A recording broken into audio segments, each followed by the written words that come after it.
ಆತ್ಮೀಯ ಸ್ಪರ್ಧಾರ್ಥಿಗಳೇ, ಹೊನ್ನಸಿರಿ ಕನ್ನಡ ಕೋಚಿಂಗ್ ಕ್ಲಾಸ್ಗೆ ಸ್ವಾಗತ. ನಾವು ಕಳೆದ ತರಗತಿಯಲ್ಲಿ ಪಂಪ ವಿರಚಿತವಾದಂತಹ ಆದಿಪುರಾಣದ ಬಗ್ಗೆ ತಿಳಿದುಕೊಂಡಿದ್ದೆವು. ಇಂದಿನ ತರಗತಿಯಲ್ಲಿ ಪಂಪನ ಮತ್ತೊಂದು ವಿರಚಿತವಾದಂತಹ ಕಾವ್ಯವಾದಂತಹ ವಿಕ್ರಮಾರ್ಜುನ ವಿಜಯ ಅಥವಾ ಪಂಪ ಭಾರತ ಈ ಕಾವ್ಯದ ಬಗ್ಗೆ ತಿಳಿದುಕೊಳ್ಳೋಣ. ಈ ಕಾವ್ಯದ ಕಾಲ ಸುಮಾರು 959. ಅದಕ್ಕೂ ಮುಂಚೆ ನನ್ನ ತರಗತಿಯ ಅಧ್ಯಯನಕ್ಕೆ ಬಳಸಿಕೊಂಡ ಆಕಾರ ಗ್ರಂಥಗಳು ಅಥವಾ ಪರಾಮರ್ಶನ ಗ್ರಂಥಗಳನ್ನು ನೋಡೋಣ. ಟಿ.ಎಸ್. ವೆಂಕಣ್ಣಯ್ಯ ಇವರ ಪಂಪ ಭಾರತ, ಎಚ್.ಎಸ್. ವೆಂಕಟೇಶಮೂರ್ತಿ ಇವರ ಪಂಪನ ವಿಕ್ರಮಾರ್ಜುನ ವಿಜಯ, ವಿಕ್ರಮಾರ್ಜುನ ವಿಜಯ ತಿಳಿಗನ್ನಡ ಅವತರಣ, ರಂಶ್ರೀ ಮುಗಳಿ ಇವರ ಕನ್ನಡ ಸಾಹಿತ್ಯ ಚರಿತ್ರೆ, ಡಾಕ್ಟರ್ ತಸು ಶ್ಯಾಮರಾಯ ಇವರ ಕನ್ನಡ ಸಾಹಿತ್ಯ ಚರಿತ್ರೆ, ರಾಜಪ್ಪ ದಳವಾಯಿ ಇವರ ಕನ್ನಡ ಸಾಹಿತ್ಯ ಕೋಶ, Mahesh H Nayak, Raghu C K. N Chalapathi ಇವರ ಐಚ್ಛಿಕ ಕನ್ನಡ ಕೈಪಿಡಿ ಹಾಗೂ ಡಾಕ್ಟರ್ ಚಿ.ಸಿ. ನಿಂಗಣ್ಣ ಇವರ ಕನ್ನಡ ಸಾಹಿತ್ಯ ಸಂಸ್ಕೃತಿ ಕೋಶ, ಜೊತೆಗೆ ಅಂತರ್ಜಾಲ ಆಧಾರಿತ ಮಾಹಿತಿಗಳು. ಇವುಗಳೆಲ್ಲದರ ಸಹಾಯದಿಂದ ನಾನು ಇಂದಿನ ತರಗತಿಯಲ್ಲಿ ಪಂಪ ಕವಿಯ ವಿಕ್ರಮಾರ್ಜುನ ವಿಜಯ ಅಥವಾ ಪಂಪ ಭಾರತ ಈ ಕಾವ್ಯದ ಬಗ್ಗೆ ತಿಳಿದುಕೊಳ್ಳೋಣ. ಹಾಗಾದರೆ ಇನ್ನೂ ನನ್ನ ತರಗತಿಗೆ ಯಾರು ಲೈಕ್ ಮಾಡಿಲ್ಲ, ಕಮೆಂಟ್ ಮಾಡಿಲ್ಲ ಹಾಗೂ ಶೇರ್ ಮಾಡಿಲ್ಲ, ದಯವಿಟ್ಟು ನನ್ನ ತರಗತಿಗೆ ಲೈಕ್ ಮಾಡಿ, ಕಮೆಂಟ್ ಮಾಡಿ, ಶೇರ್ ಮಾಡಿ ಹಾಗೂ ಸಬ್ಸ್ಕ್ರೈಬ್ ಮಾಡಿ. ಹಾಗಾದರೆ ನಾವು ಹಿಂದಿನ ತರಗತಿಯಲ್ಲಿ ಪಂಪ ಕವಿಯ ಎರಡನೇ ಕಾವ್ಯವಾದಂತಹ ವಿಕ್ರಮಾರ್ಜುನ ವಿಜಯ ಅಥವಾ ಪಂಪ ಭಾರತ ಈ ಕೃತಿಯ ವಿಶೇಷ ವೈಶಿಷ್ಟ್ಯತೆಗಳನ್ನು ನಾವು ಇಂದಿನ ತರಗತಿಯಲ್ಲಿ ತಿಳಿದುಕೊಳ್ಳೋಣ. ಮೊದಲನೆಯದಾಗಿ ವಿಕ್ರಮಾರ್ಜುನ ವಿಜಯಂ ಅಥವಾ ವಿಕ್ರಮಾರ್ಜುನ ವಿಜಯ ಎಂಬುದು ಪಂಪನ ಎರಡನೆಯ ಕಾವ್ಯವಾಗಿದೆ. ಹಾಗಾದರೆ ಮೊದಲನೇ ಕಾವ್ಯ ಯಾವುದು? ಆದಿಪುರಾಣವಾಗಿತ್ತು ಎಂದು ಇಂದಿನ ತರಗತಿಯಲ್ಲಿ ನಾನು ಹೇಳಿದ್ದೆ. ಹಾಗಾದರೆ ಇಲ್ಲಿ ಪಂಪನ ಎರಡನೇ ಕೃತಿ ಯಾವುದು? ಪಂಪನ ವಿಕ್ರಮಾರ್ಜುನ ವಿಜಯ ಅಥವಾ ಪಂಪ ಭಾರತ. ವಿಕ್ರಮಾರ್ಜುನ ವಿಜಯ ಎಂದರೆ ಪರಾಕ್ರಮಿ ಅರ್ಜುನನ ವಿಜಯ. ಹೆಸರೇ ಹೇಳುವಂತೆ ವಿಕ್ರಮ ಪ್ಲಸ್ ಅರ್ಜುನ, ಇಲ್ಲಿ ಎರಡು ಪದಗಳು ನಮಗೆ ಗೊತ್ತಾಗ್ತಾ ಇದೆ. ಅದರಿಂದ ಪರಾಕ್ರಮಿಯಾದಂತಹ ಅರ್ಜುನನ ವಿಜಯವೇ ವಿಕ್ರಮಾರ್ಜುನ ವಿಜಯ ಎಂದು ಹೇಳಬಹುದು. ಮುಂದುವರೆದು ಆದಿಪುರಾಣದಲ್ಲಿ ಜಿನಾಗಮವನ್ನು ಬೆಳಗಿದ ಕವಿ ವಿಕ್ರಮಾರ್ಜುನ ವಿಜಯ ಕಾವ್ಯದಲ್ಲಿ ಲೌಕಿಕವನ್ನು ಬೆಳಗುವೆನೆಂದು ಹೇಳಿದ್ದಾನೆ. ಅಂದರೆ ಆದಿಪುರಾಣ ಎಂಬಂತಹ ಕಾವ್ಯ ಧಾರ್ಮಿಕ ಕಾವ್ಯವಾಗಿತ್ತು. ಇಲ್ಲಿ ವಿಕ್ರಮಾರ್ಜುನ ಎಂಬಂತಹ ಕಾವ್ಯ ಲೌಕಿಕವನ್ನು ಬೆಳಗುವೆನೆಂದು ಪಂಪ ಇಲ್ಲಿ ಹೇಳಿದ್ದಾನೆ. ಮುಂದುವರೆದು ವಿಕ್ರಮಾರ್ಜುನ ವಿಜಯಂ ಕಾವ್ಯದಲ್ಲಿ 14 ಆಶ್ವಾಸಗಳು, ಜೊತೆಗೆ ಈ ಕಾವ್ಯದಲ್ಲಿ ಒಟ್ಟು 1609 ಪದ್ಯಗಳಿವೆ. ಈ ಕೃತಿಯನ್ನು ಪಂಪ 6 ತಿಂಗಳಲ್ಲಿ ಬರೆದು ಮುಗಿಸಿದ್ದನೆಂದು ಹೇಳಿಕೊಂಡಿದ್ದಾನೆ. ಕನ್ನಡದಲ್ಲಿ ಉಪಲಬ್ಧವಿದ್ದ ಮಹಾಭಾರತದ ಪ್ರಥಮ ಕೃತಿ ಎಂದರೆ ಅದು ವಿಕ್ರಮಾರ್ಜುನ ವಿಜಯ ಅಥವಾ ಪಂಪ ಭಾರತ ಎಂದು ಹೇಳಬಹುದು. ಪಂಪ ಭಾರತ ಮಹಾಭಾರತದ ಕಥೆಯನ್ನು ಸಂಕ್ಷಿಪ್ತವಾಗಿ ತಿಳಿಸುತ್ತದೆ. ಈ ಪಂಪ ಭಾರತ ಅಥವಾ ವಿಕ್ರಮಾರ್ಜುನ ವಿಜಯ ಎನ್ನುವಂತಹ ಈ ಕಾವ್ಯ ಮಹಾಭಾರತದ ಒಂದು ಕಥೆಯನ್ನು ಸಂಕ್ಷಿಪ್ತವಾಗಿ ವಿವರಿಸುತ್ತದೆ ಎಂದು ಸಂಕ್ಷಿಪ್ತವಾಗಿ ತಿಳಿಸುತ್ತದೆ. ಜೊತೆಗೆ ಈ ಕಾವ್ಯದ ಕಥಾನಾಯಕ ಅರ್ಜುನ. ಇಲ್ಲಿ ಪಂಪ ತನ್ನ ಆಶ್ರಯದಾತನಾದ ಅಥವಾ ಮಿತ್ರನಾದ ಅರಿಕೇಸರಿಯನ್ನು ಅರ್ಜುನನಿಗೆ ಹೋಲಿಸಿ ಕಾವ್ಯ ರಚಿಸಿದ್ದಾನೆ. ಅಂದರೆ ಪಂಪ ರಚಿಸಿರುವಂತಹ ವಿಕ್ರಮಾರ್ಜುನ ವಿಜಯ ಮಹಾಭಾರತದ ಕಥೆಯನ್ನು ಸಂಕ್ಷಿಪ್ತವಾಗಿ ಹೇಳುತ್ತದೆ. ಜೊತೆಗೆ ಈ ಕಾವ್ಯದ ಕಥಾನಾಯಕ ಅರ್ಜುನ. ಇಲ್ಲಿ ಪಂಪ ತನ್ನ ಆಶ್ರಯದಾತನಾದಂತಹ ಮಿತ್ರನಾದಂತಹ ಅರಿಕೇಸರಿಯನ್ನು ಅರ್ಜುನನಿಗೆ ಹೋಲಿಸಿ ಕಾವ್ಯವನ್ನು ರಚಿಸಿದ್ದೇನೆ ಎಂದು ಪಂಪ ಹೇಳಿಕೊಂಡಿದ್ದಾನೆ. ನಂತರ ವಿಕ್ರಮಾರ್ಜುನ ವಿಜಯ ಅಥವಾ ಪಂಪ ಭಾರತದಲ್ಲಿ ದ್ರೌಪದಿ ವಿವಾಹವಾಗುವುದು ಅರ್ಜುನನನ್ನು ಮಾತ್ರ. ಎಂದು ಪಂಪ ಹೇಳಿದ್ದಾನೆ. ನಮಗೆ ಮೂಲ ಮಹಾಭಾರತವನ್ನು ನೋಡಿದಾಗ ದ್ರೌಪದಿ 5 ಜನರನ್ನು ಮದುವೆ ಆಗ್ತಾಳೆ ಅನ್ನೋದು ನಮಗೆ ಗೊತ್ತಿರುವಂಥ ವಿಷಯ. ಆದರೆ ಇಲ್ಲಿ ಪಂಪ ಏನು ಮಾಡ್ತಾನೆ ಅಂತಂದರೆ, ವಿಕ್ರಮಾರ್ಜುನ ವಿಜಯದಲ್ಲಿ ಅಥವಾ ಪಂಪ ಭಾರತದಲ್ಲಿ ದ್ರೌಪದಿ ವಿವಾಹ ಆಗೋದು ಕೇವಲ ಅರ್ಜುನನನ್ನು ಮಾತ್ರ ಎಂದು ಪಂಪ ಹೇಳಿದ್ದಾನೆ. ಅದಕ್ಕೆ ಕಾರಣವನ್ನು ನಾವು ಮುಂದೆ ನೋಡೋಣ. ಏಕೆಂದರೆ ತನ್ನ ರಾಜ ಅರಿಕೇಸರಿಗೆ ಹೋಲಿಸಿ ಬರೆದ ಕಾರಣ ಪಂಪ ಮಹಾಭಾರತದ ಕಥೆಯಲ್ಲಿ ಇಂತಹ ಕೆಲವು ಮಾರ್ಪಾಡುಗಳನ್ನು ಮಾಡಿಕೊಳ್ಳಬೇಕಾಗಿ ಬಂತು. ಇಲ್ಲೇ ಹೇಳ್ತಾ ಇದ್ದಾನೆ ಪಂಪ, ಯಾಕೆ ದ್ರೌಪದಿಯನ್ನು ಕೇವಲ ಅರ್ಜುನನಿಗೆ ಮಾತ್ರ ವಿವಾಹವನ್ನು ಮಾಡಿಸಿದ್ದಾನೆ ಅನ್ನೋದಕ್ಕೆ ಉತ್ತರ ಇಲ್ಲಿ ಕೊಡ್ತಾ ಇದ್ದಾನೆ. ಏನು ಅಂತಂದರೆ, ತನ್ನ ರಾಜನಾದಂತಹ ಅರಿಕೇಸರಿಯನ್ನು ಅರ್ಜುನನಿಗೆ ಹೋಲಿಸಿ ಬರೆದಿರುವಂಥ ಕಾರಣದಿಂದ ಅವನೇನು ಮಾಡಿದ್ದಾನೆ, ಕೆಲವು ಮಾರ್ಪಾಡುಗಳನ್ನು ನನ್ನ ಕಾವ್ಯದಲ್ಲಿ ಮಾಡಿಕೊಂಡಿದ್ದೇನೆ ಎಂದು ಪಂಪ ಹೇಳಿದ್ದಾನೆ. ಮುಂದುವರೆದು, ಪಂಪನು ಕ್ಷಾತ್ರಯುಗದ ಉನ್ನತ ವ್ಯಕ್ತಿಗಳ ಉಜ್ವಲ ಚರಿತ್ರೆಯನ್ನು ತನ್ನ ಭಾರತದ ಪಾತ್ರಗಳಲ್ಲಿ ಸಮೀಕರಿಸಿದ್ದಾನೆ. ಜೊತೆಗೆ ಮಾನವನ ದೋಷ, ದೌರ್ಬಲ್ಯಗಳನ್ನು, ಅಹಂ ಇವುಗಳಿಂದ ತನ್ನ ವಿನಾಶದ ಹಂಚನ್ನು ಕಂಡುಕೊಳ್ಳುವ ರೀತಿ ತುಂಬ ವಿಶಿಷ್ಟವಾಗಿದೆ. ಈ ಕಾವ್ಯದ ಮತ್ತೊಂದು ವಿಶೇಷತೆಯನ್ನು ನಾವು ನೋಡೋದಾದರೆ, ಪಂಪನು ಕ್ಷಾತ್ರಯುಗದ ಉನ್ನತ ವ್ಯಕ್ತಿಗಳ ಚರಿತ್ರೆಯನ್ನು ತನ್ನ ಭಾರತದಲ್ಲಿ ಸಮೀಕರಿಸಿದ್ದಾನೆ. ಜೊತೆಗೆ ಮಾನವನ ದೋಷ ಆಗಿರ್ಬೋದು, ದೌರ್ಬಲ್ಯ ಆಗಿರ್ಬೋದು, ಅವನ ಅಹಂ ಇವುಗಳೆಲ್ಲದರಿಂದ ವಿನಾಶದ ಅಂಚನ್ನು ಕಂಡುಕೊಳ್ಳುವಂಥ ಒಂದು ರೀತಿ ನಾವು ಮಹಾಕಾವ್ಯಗಳಿಂದನೂ ಕೂಡ ತಿಳ್ಕೊಬೋದು ಎನ್ನೋದನ್ನು ಪಂಪ ಇಲ್ಲಿ ಹೇಳ್ತಾ ಹೋಗ್ತಾ ಇದ್ದಾನೆ. ನಂತರ ತನ್ನ ಆಶ್ರಯದಾತನಾದ ಅರಿಕೇಸರಿಯನ್ನು ಈ ಕಾವ್ಯದ ಮೂಲ ಕಥಾನಾಯಕ ಅರ್ಜುನನೊಂದಿಗೆ ಹೋಲಿಸಿ ಹೇಳುತ್ತಿರುವುದು ಸ್ಪಷ್ಟವಾಗಿ ಹೇಳಿದ್ದಾನೆ. ಪಂಪ ಭಾರತದಲ್ಲಿ ಸ್ಪಷ್ಟವಾಗಿ ಏನು ಹೇಳ್ತಾ ಇದ್ದಾನೆ ಅಂದರೆ, ತನ್ನ ಆಶ್ರಯದಾತನಾದಂತಹ ಅರಿಕೇಸರಿಯನ್ನು ಈ ಕಾವ್ಯದ ಮೂಲ ಕಥಾನಾಯಕ ಅರ್ಜುನನೊಂದಿಗೆ ಹೋಲಿಸಿ ಹೇಳುತ್ತಿರುವುದು ಸ್ಪಷ್ಟವಾಗಿ ನಮಗೆ ಇಲ್ಲಿ ಗೊತ್ತಾಗ್ತಾ ಇದೆ. ಮುಂದುವರೆದು, ತನ್ನ ದೊರೆಯಾದ ಅರಿಕೇಸರಿಯ ಸ್ತುತಿ ಅವನ ಕಾವ್ಯದ ಉದ್ದೇಶಗಳಲ್ಲಿ ಒಂದಾಗಿದೆ ಎಂಬುದನ್ನು ಪಂಪನೆ ಹೇಳಿಕೊಂಡಿದ್ದಾನೆ. ಹಾಗೆ ಪಂಪ ತನ್ನ ಕಾವ್ಯದಲ್ಲಿ ಹೇಳಿಕೊಂಡಿರುವಂತಹ ಮತ್ತೊಂದು ವಿಷಯವನ್ನು ನೋಡೋದಾದರೆ, ತನ್ನ ದೊರೆಯಾದಂತಹ ಅರಿಕೇಸರಿಯ ಸ್ತುತಿಯನ್ನು ಹೇಳೋದೇ ಈ ಕಾವ್ಯದ ಉದ್ದೇಶಗಳಲ್ಲಿ ಒಂದಾಗಿದೆ ಅನ್ನೋದನ್ನು ಪಂಪನೆ ಹೇಳಿಕೊಂಡಿದ್ದಾನೆ ಎಂದು ಹೇಳಬಹುದು. ಮುಂದುವರೆದು, ಪಂಪ ತನ್ನ ಕಾವ್ಯದ ವೈಶಿಷ್ಟ್ಯತೆಯನ್ನು ಹೀಗೆ ಹೇಳಿದ್ದಾನೆ. ತನ್ನ ವಿಕ್ರಮಾರ್ಜುನ ವಿಜಯದ ಪೀಠಿಕಾ ಭಾಗದಲ್ಲಿ ಅರಿಕೇಸರಿಯ ವಂಶಾವಳಿಯನ್ನು ವರ್ಣಿಸಿ ಅವನ ಶೌರ್ಯವನ್ನು ಹೀಗೆ ಕೊಂಡಾಡಿದ್ದಾನೆ. ಅಂದರೆ ತನ್ನ ವಿಕ್ರಮಾರ್ಜುನ ವಿಜಯದ ಪೀಠಿಕಾ ಭಾಗದಲ್ಲಿ ಪಂಪ ಏನು ಮಾಡಿದ್ದಾನೆ, ಅರಿಕೇಸರಿಯ ವಂಶಾವಳಿಯ ಬಗ್ಗೆ ವರ್ಣನೆಯನ್ನು ಕೊಟ್ಟಿದ್ದಾನೆ. ಜೊತೆಗೆ ಅವನ ಶೌರ್ಯವನ್ನು ಕೂಡ ಈ ರೀತಿ ಕೊಂಡಾಡಿದ್ದಾನೆ.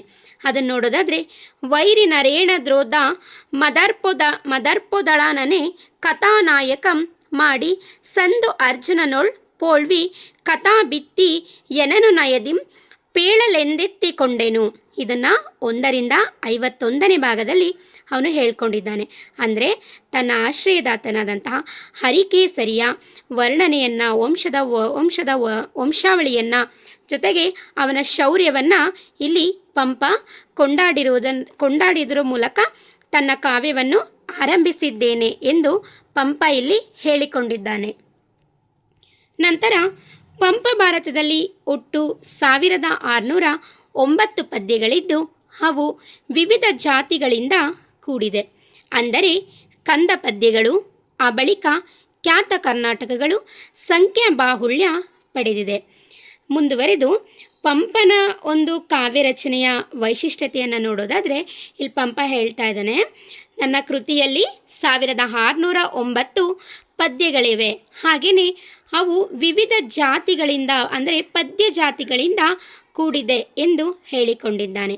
ಅಂದರೆ ಕಂದ ಪದ್ಯಗಳು ಮತ್ತು ಖ್ಯಾತ ಕರ್ನಾಟಕಗಳು ಇವೆಲ್ಲ ಕೂಡ ನನ್ನ ಕಾವ್ಯದಲ್ಲಿ ಮೂಡಿ ಬಂದಿವೆ ಎಂದು ಪಂಪ ಹೇಳಿದ್ದಾನೆ. ಜೊತೆಗೆ ರಗಳೆ, ಪಿರಿಯಕ್ಕರಗಳು ಕೂಡ ಇಲ್ಲಿ ಕಂಡುಬರುವುದಾಗಿ ಪಂಪ ಹೇಳಿಕೊಂಡಿದ್ದಾನೆ. ನಂತರ ಪಂಪ ಭಾರತದ ಕಾವ್ಯದ ರಚನೆಯ ಭಾಷೆ ಶೈಲಿಗಳ ಹದ ಇಲ್ಲಿ ಹೆಚ್ಚಾಗಿ ಕನ್ನಡತನವನ್ನು ತೋರುತ್ತದೆ. ಹೀಗೆ ವ್ಯಾಸ ಭಾರತದಂತಹ ಕಥಾವಸ್ತುವನ್ನು ಸಮಗ್ರವಾಗಿ ಸಂಕ್ಷಿಪ್ತವಾಗಿ ನಿರೂಪಿಸಿದ್ದಾರೆ. ಅಂದರೆ ಪಂಪ ಭಾರತದ ಕಾವ್ಯ ರಚನೆಯಲ್ಲಿ ಬಳಸಿರುವಂತಹ ಭಾಷಾ ಶೈಲಿ ಹದವಾಗಿದೆ. ಹಾಗೆ ಕನ್ನಡತನವು ಇಲ್ಲಿ ಹೆಚ್ಚಾಗಿ ತೋರುತ್ತಿದೆ ಎಂದು ಹೇಳಲಾಗಿದೆ. ಹೀಗೆ ವ್ಯಾಸ ಭಾರತದಂತಹ ಕಥಾವಸ್ತುವನ್ನು ಸಮಗ್ರವಾಗಿ ಸಂಕ್ಷಿಪ್ತವಾಗಿ ನಿರೂಪಿಸಿದ್ದಾರೆ ಪಂಪ ಎಂದು ಹೇಳಬಹುದು. ಮುಂದುವರೆದು ಪಂಪ ವಿಕ್ರಮಾರ್ಜುನ ವಿಜಯದಲ್ಲಿ ಕರ್ಣನನ್ನು ಗ್ರೀಕ್ ರುದ್ರನಾಟಕದ ದುರಂತ ನಾಯಕನಂತೆ ಚಿತ್ರಿಸಿದ್ದಾರೆ. ಮುಂದೆ ರನ್ನ ದುರ್ಯೋಧನನನ್ನು ದುರಂತ ನಾಯಕನಾಗಿ ಮಾಡಿಕೊಂಡರೆ ನಾಗಚಂದ್ರ ರಾವಣನಿಗೆ ಆ ಸ್ಥಾನವನ್ನು ನೀಡಿದ್ದಾನೆ. ಅಂದರೆ ಪಂಪ ರಚಿಸಿರುವಂತಹ ವಿಕ್ರಮಾರ್ಜುನ ವಿಜಯದಲ್ಲಿ ಕರ್ಣನನ್ನು ಗ್ರೀಕ್ ರುದ್ರನಾಟಕದ ದುರಂತ ನಾಯಕನಂತೆ ಚಿತ್ರಿಸಿದ್ದಾರೆ. ಇದಕ್ಕೆ ಮುಂದೆ ನಾವು ನೋಡೋಣ ಇದಕ್ಕೆ ಉತ್ತರವನ್ನು. ಹಾಗೆ ರನ್ನ ದುರ್ಯೋಧನನನ್ನು ದುರಂತ ನಾಯಕನಾಗಿ ಮಾಡಿಕೊಂಡರೆ, ಈಗ ಇಲ್ಲಿ ಪಂಪ ಏನು ಮಾಡಿದ್ದಾನೆ, ತನ್ನ ಕಾವ್ಯದಲ್ಲಿ ಕರ್ಣನನ್ನು ದುರಂತ ನಾಯಕನ ಒಂದು ಸ್ಥಾನಕ್ಕೆ ನಿಲ್ಲಿಸ್ತಾನೆ. ಅದನ್ನು ನೋಡಿ ಮುಂದೆ ಬರುವಂಥ ಕವಿಗಳು ರನ್ನ ಆಗಿರ್ಬೋದು, ನಾಗಚಂದ್ರ ಆಗಿರ್ಬೋದು, ಈ ರನ್ನ ಏನು ಮಾಡಿದ್ದಾನೆ, ತನ್ನ ಕಾವ್ಯದಲ್ಲಿ ಬರುವಂತಹ ಸಾಹಸ ಭೀಮ ವಿಜಯಂ ಕಾವ್ಯದಲ್ಲಿ ಬರುವಂತಹ ದುರ್ಯೋಧನನನ್ನು ಇಲ್ಲಿ ದುರಂತ ನಾಯಕನನ್ನಾಗಿ, ಅವನು ಪಂಪನ ಕೃತಿಯ ಕರ್ಣನನ್ನು ನೋಡಿ ರನ್ನ ತನ್ನ ಕೃತಿಯಲ್ಲಿ ದುರ್ಯೋಧನನನ್ನು ದುರಂತ ನಾಯಕನಾಗಿ ಮಾಡಿಕೊಂಡ್ರೆ, ನಾಗಚಂದ್ರ ಪಂಪ ರಾಮಾಯಣ ಎಂಬಂಥ ಕೃತಿಯಲ್ಲಿ ರಾವಣನಿಗೆ ಆ ಸ್ಥಾನವನ್ನು ನೀಡಿದ್ದಾನೆ ಎಂದು ಹೇಳಬಹುದು. ಮುಂದುವರೆದು ಪಂಪ ಭಾರತ ಅಥವಾ ವಿಕ್ರಮಾರ್ಜುನ ವಿಜಯಂ ಕಾವ್ಯದ ಸಾಮಾನ್ಯ ಲಕ್ಷಣಗಳನ್ನ ನಾವು ನೋಡೋದಾದರೆ, 1. ಪಂಪ ಕವಿ ತನ್ನ ಕಾವ್ಯಕ್ಕೆ ಕಥಾಭಿತ್ತಿಯಾಗಿ ಆರಿಸಿಕೊಂಡದ್ದು ಸಂಸ್ಕೃತ ವ್ಯಾಸ ಭಾರತದ ಕತೆ. ಕನ್ನಡ ಭಾಷೆಗೆ ಆದಿಕಾವ್ಯವಾಗಿರುವುದು ಇದರ ವೈಶಿಷ್ಟ್ಯ. ಅಂದರೆ ಇದರ ಸಾಮಾನ್ಯ ಲಕ್ಷಣಗಳಲ್ಲಿ ಮೊದಲನೇ ಲಕ್ಷಣವನ್ನು ನಾವು ನೋಡೋದಾದರೆ, ಪಂಪ ಕವಿ ತನ್ನ ಕಾವ್ಯಕ್ಕೆ ಕಥೆಯಾಗಿ ಆರಿಸಿಕೊಂಡದ್ದು ಸಂಸ್ಕೃತದ ವ್ಯಾಸ ಭಾರತವನ್ನು ಆಯ್ಕೆ ಮಾಡಿಕೊಂಡಿದ್ದಾನೆ. ಹಾಗೆ ಕನ್ನಡ ಭಾಷೆಗೆ ಆದಿಕಾವ್ಯವಾಗಿರುವುದು ಇದರ ವೈಶಿಷ್ಟ್ಯವಾಗಿದೆ ಎಂದು ಹೇಳಬಹುದು. ಎರಡನೇ ಒಂದು ಸಾಮಾನ್ಯ ಲಕ್ಷಣವನ್ನು ನೋಡೋದಾದರೆ, ಈ ಕಾವ್ಯವು ನಗರ, ಸಮುದ್ರ, ಪರ್ವತ, ಋತು ಮತ್ತು ತನ್ನ ಕಾಲದ ಜನರ ಸಮಾಜದ ನಾಗರಿಕತೆ, ಸಂಪ್ರದಾಯ, ಸಂಸ್ಕೃತಿ ಹಾಗೂ ಜನಸಾಮಾನ್ಯರ ಚಿತ್ರಣವನ್ನು ಚಿತ್ರಿಸಿದ್ದಾನೆ. ನಂತರ ಪ್ರಸಿದ್ಧವಾಗಿರುವ 18 ವರ್ಣನೆಗಳಿಗೆ ಯಥೋಚಿತವಾಗಿ ಪ್ರಾಮುಖ್ಯತೆ ಕೊಟ್ಟು ನಾಯಕನೊಬ್ಬನ ಚರಿತ್ರೆಯನ್ನು ಅವನ ಜನನದಿಂದ ಮೊದಲ್ಗೊಂಡು ಅವನು ಅತಿಶಯವಾದ ಅಭ್ಯುದಯವನ್ನು ಪಡೆಯುವವರೆಗೆ ವರ್ಣಿಸಿರುವುದು ಈ ಕಾವ್ಯದ ಸಾಮಾನ್ಯ ಲಕ್ಷಣವಾಗಿದೆ. ಅಂದರೆ ಪಂಪ ಇಲ್ಲಿ ಕಾವ್ಯ ರಚಿಸಿದನಲ್ವಾ, ಅದರಲ್ಲಿ ಯಾವ್ಯಾವ ಅಂಶಗಳು ಒಳಗೊಂಡಿದೆ ಅನ್ನೋದನ್ನು ಪಂಪ ಇಲ್ಲಿ ಹೇಳ್ತಾ ಇದ್ದಾನೆ. ಅಂದರೆ ಅಲ್ಲಿರುವಂತಹ ನಗರ ಆಗಿರ್ಬೋದು, ಸಮುದ್ರ ಆಗಿರ್ಬೋದು, ಪರ್ವತ, ಋತು, ಅಂದರೆ ಪ್ರಕೃತಿಯ ಬಗ್ಗೆ ಇಲ್ಲಿ ಹೇಳ್ತಾ ಇದ್ದಾನೆ. ಅದ್ರ ಜೊತೆಗೆ ಪಂಪ ಏನು ಮಾಡಿದ್ದಾನೆ ಅಂದರೆ ಸಮಾಜದ ನಾಗರಿಕತೆಯ ಬಗ್ಗೆ ಮತ್ತು ಸಮಾಜದಲ್ಲಿರುವಂತಹ ಸಂಪ್ರದಾಯ, ಸಂಸ್ಕೃತಿ, ಜನಸಾಮಾನ್ಯರ ಜೀವನವನ್ನು ಕೂಡ ಇಲ್ಲಿ ಚಿತ್ರಿಸಿದ್ದಾನೆ. ಜೊತೆಗೆ ಪ್ರಸಿದ್ಧವಾಗಿರುವಂಥ 18 ವರ್ಣನೆಗಳು ಕೂಡ ಇಲ್ಲಿ ಹೇಳಿದ್ದಾನೆ ಎಂದು ಹೇಳಬಹುದು. ಅಂದರೆ ಯಾವುದೇ ಒಂದು ಕಾವ್ಯ ಮಹಾಕಾವ್ಯ ಆಗಬೇಕು ಅಂತಂದರೆ ಅದು ಅಷ್ಟದಶ ವರ್ಣನೆಗಳಿಂದ ಕೂಡಿರಬೇಕು. ಅಂದರೆ 18 ವರ್ಣನೆಗಳಿಂದ ಕೂಡಿದರೆ ಮಾತ್ರ ಅದು ಮಹಾಕಾವ್ಯವಾಗುತ್ತದೆ ಅನ್ನೋದು ನಮಗೆಲ್ಲ ಗೊತ್ತು. ಆದ್ದರಿಂದ ಇಲ್ಲಿ ಪಂಪ ಏನು ಮಾಡಿದ್ದಾನೆ, ಇಲ್ಲಿ 18 ವರ್ಣನೆಗಳನ್ನು ಕೊಟ್ಟು ತನ್ನ ಕಾವ್ಯವನ್ನು ರಚಿಸಿದ್ದಾನೆ ಎಂದು ಹೇಳಬಹುದು. ಇದು ಕೂಡ ಕಾವ್ಯದ ಒಂದು ಸಾಮಾನ್ಯ ಲಕ್ಷಣವಾಗಿದೆ ಎಂದು ಹೇಳಲಾಗಿದೆ. ಇನ್ನು ಪಂಪನ ಕಾವ್ಯದ ಉದ್ದೇಶವನ್ನು ನೋಡೋದಾದರೆ, ಈಗ ಪಂಪ ಕಾವ್ಯವನ್ನು ರಚಿಸ್ತಾ, ಈಗ ಆದಿಪುರಾಣ ಕಾವ್ಯ ರಚಿಸ್ತಾ ಅದಕ್ಕೆ ಉದ್ದೇಶವನ್ನು ನೋಡಿದ್ವಿ. ಹಾಗೆಯೇ ಪಂಪ ಇವಾಗ ವಿಕ್ರಮಾರ್ಜುನ ವಿಜಯ ಎಂಬಂತಹ ಕಾವ್ಯವನ್ನು ರಚಿಸ್ತಾ, ಆ ಕಾವ್ಯವನ್ನು ರಚಿಸೋದಕ್ಕೆ ಏನಾದರೂ ಉದ್ದೇಶ ಇರ್ಬೋದಲ್ವಾ, ಆ ಉದ್ದೇಶ ಏನು ಅಂತ ನೋಡೋದಾದರೆ ಪಂಪ ಇಲ್ಲಿ ಹೇಳ್ಕೊಂಡಿದ್ದಾನೆ. 1ರಿಂದ 11 ಈ ಭಾಗದಲ್ಲಿ ಸೂಚಿಸಿದಂತೆ ಭಾರತದ ಕಥೆಯ ಮುಖ್ಯ ಭಾಗಗಳಲ್ಲಿ ಲಕ್ಷ್ಯವನ್ನು ಕೇಂದ್ರೀಕರಿಸಿ ಸಮಸ್ತ ಎಂದರೆ ಸಮಗ್ರ ಇಲ್ಲವೇ ಸಂಕ್ಷಿಪ್ತ ಭಾರತವನ್ನು ಹೇಳುವುದು ಪಂಪನ ಉದ್ದೇಶವಾಗಿತ್ತು. ಅಂದರೆ ಅವನು ಕಾವ್ಯ ರಚಿಸ್ತಾ ಅಲ್ವಾ, ಅದಕ್ಕೆ ಯಾವ ಉದ್ದೇಶದಿಂದ ಅವನು ಕಾವ್ಯವನ್ನು ರಚನೆ ಮಾಡ್ದ ಅಂತಂದರೆ 1-11ನೇ ಭಾಗದಲ್ಲಿ ಹೇಳ್ತಾ ಹೋಗ್ತಾನೆ. ಸಮಸ್ತ ಎಂದರೆ ಸಮಗ್ರ ಇಲ್ಲವೇ ಅಂದರೆ ಸಂಕ್ಷಿಪ್ತ ಭಾರತವನ್ನು ಹೇಳುವ ಸಲುವಾಗಿ ನಾನು ಕಾವ್ಯವನ್ನು ರಚಿಸಿದೆ, ಇದು ನನ್ನ ಉದ್ದೇಶ ಎಂದು ಪಂಪ ಹೇಳಿಕೊಂಡಿದ್ದಾನೆ. ಮತ್ತೊಂದು ಉದ್ದೇಶವನ್ನು ನೋಡೋದಾದರೆ ಭಾರತದ ಕಥೆಯ ಜೊತೆಗೆ ತನ್ನ ಆಶ್ರಯದಾತನಾದ ತನ್ನ ದೊರೆಯ ಚರಿತ್ರೆಯನ್ನು ಕೂಡಿಸುವುದು ಇವನ ಇನ್ನೊಂದು ಉದ್ದೇಶವಾಗಿತ್ತು. ಅಂದರೆ ಅವನು ಸಮಸ್ತ ಭಾರತವನ್ನು ಹೇಳೋದು ಒಂದು ಉದ್ದೇಶವಾಗಿದ್ದರೆ, ಅವನ ಆಶ್ರಯದಾತನಾದಂತಹ ಅರಿಕೇಸರಿಯ ಚರಿತ್ರೆಯನ್ನು ಹೇಳುವುದು ಇವನ ಇನ್ನೊಂದು ಉದ್ದೇಶವಾಗಿತ್ತು ಎಂದು ಪಂಪ ಹೇಳಿಕೊಂಡಿದ್ದಾನೆ. ನಂತರ ಪಂಪನ ಸಮಸ್ತ ಭಾರತಕ್ಕೆ ವಿಕ್ರಮಾರ್ಜುನ ಎಂಬ ಹೆಸರಿನ ಹಿನ್ನೆಲೆ. ಈಗ ಪಂಪ ರಚಿಸಿರುವಂತಹ ಸಮಸ್ತ ಭಾರತಕ್ಕೆ ವಿಕ್ರಮಾರ್ಜುನ ಎಂಬಂಥ ಹೆಸರು ಬರೋದಕ್ಕೆ ಏನೋ ಒಂದು ಹಿನ್ನೆಲೆ ಇರಬೇಕು ಅನ್ನೋದು ನಮಗೆ ಈ ವಾಕ್ಯವನ್ನು ನೋಡಿದ್ರೆ ಗೊತ್ತಾಗ್ತಾ ಇದೆ. ಆ ಹಿನ್ನೆಲೆ ಏನಿರ್ಬೋದು ಅಂತ ನೋಡೋದಾದರೆ, ಕವಿಯ ಪೋಷಕನಾದ ಅರಿಕೇಸರಿ ವ್ಯಾಸ ಭಾರತವನ್ನು ಕನ್ನಡದಲ್ಲಿ ಬರೆಸಬೇಕೆಂದು ಬಯಸಿದ. ಈಗ ಮಹಾಭಾರತವನ್ನು ಬರೆದಿದ್ದು ಮೊದಲು ಸಂಸ್ಕೃತದಲ್ಲಿ ವ್ಯಾಸ ಭಾರತ ರಚನೆ ಮಾಡಿದ್ರು. ಅರಿಕೇಸರಿಗೆ ಏನನ್ನಿಸ್ತು, ಈ ಥರ ಕನ್ನಡದಲ್ಲೂ ಕೂಡ ಒಂದು ಕಾವ್ಯವನ್ನು ರಚನೆ ಮಾಡಿಸ್ಬೇಕು ಎನ್ನುವಂತಹ ಯೋಚನೆ ಅರಿಕೇಸರಿಗೆ ಬಂತು.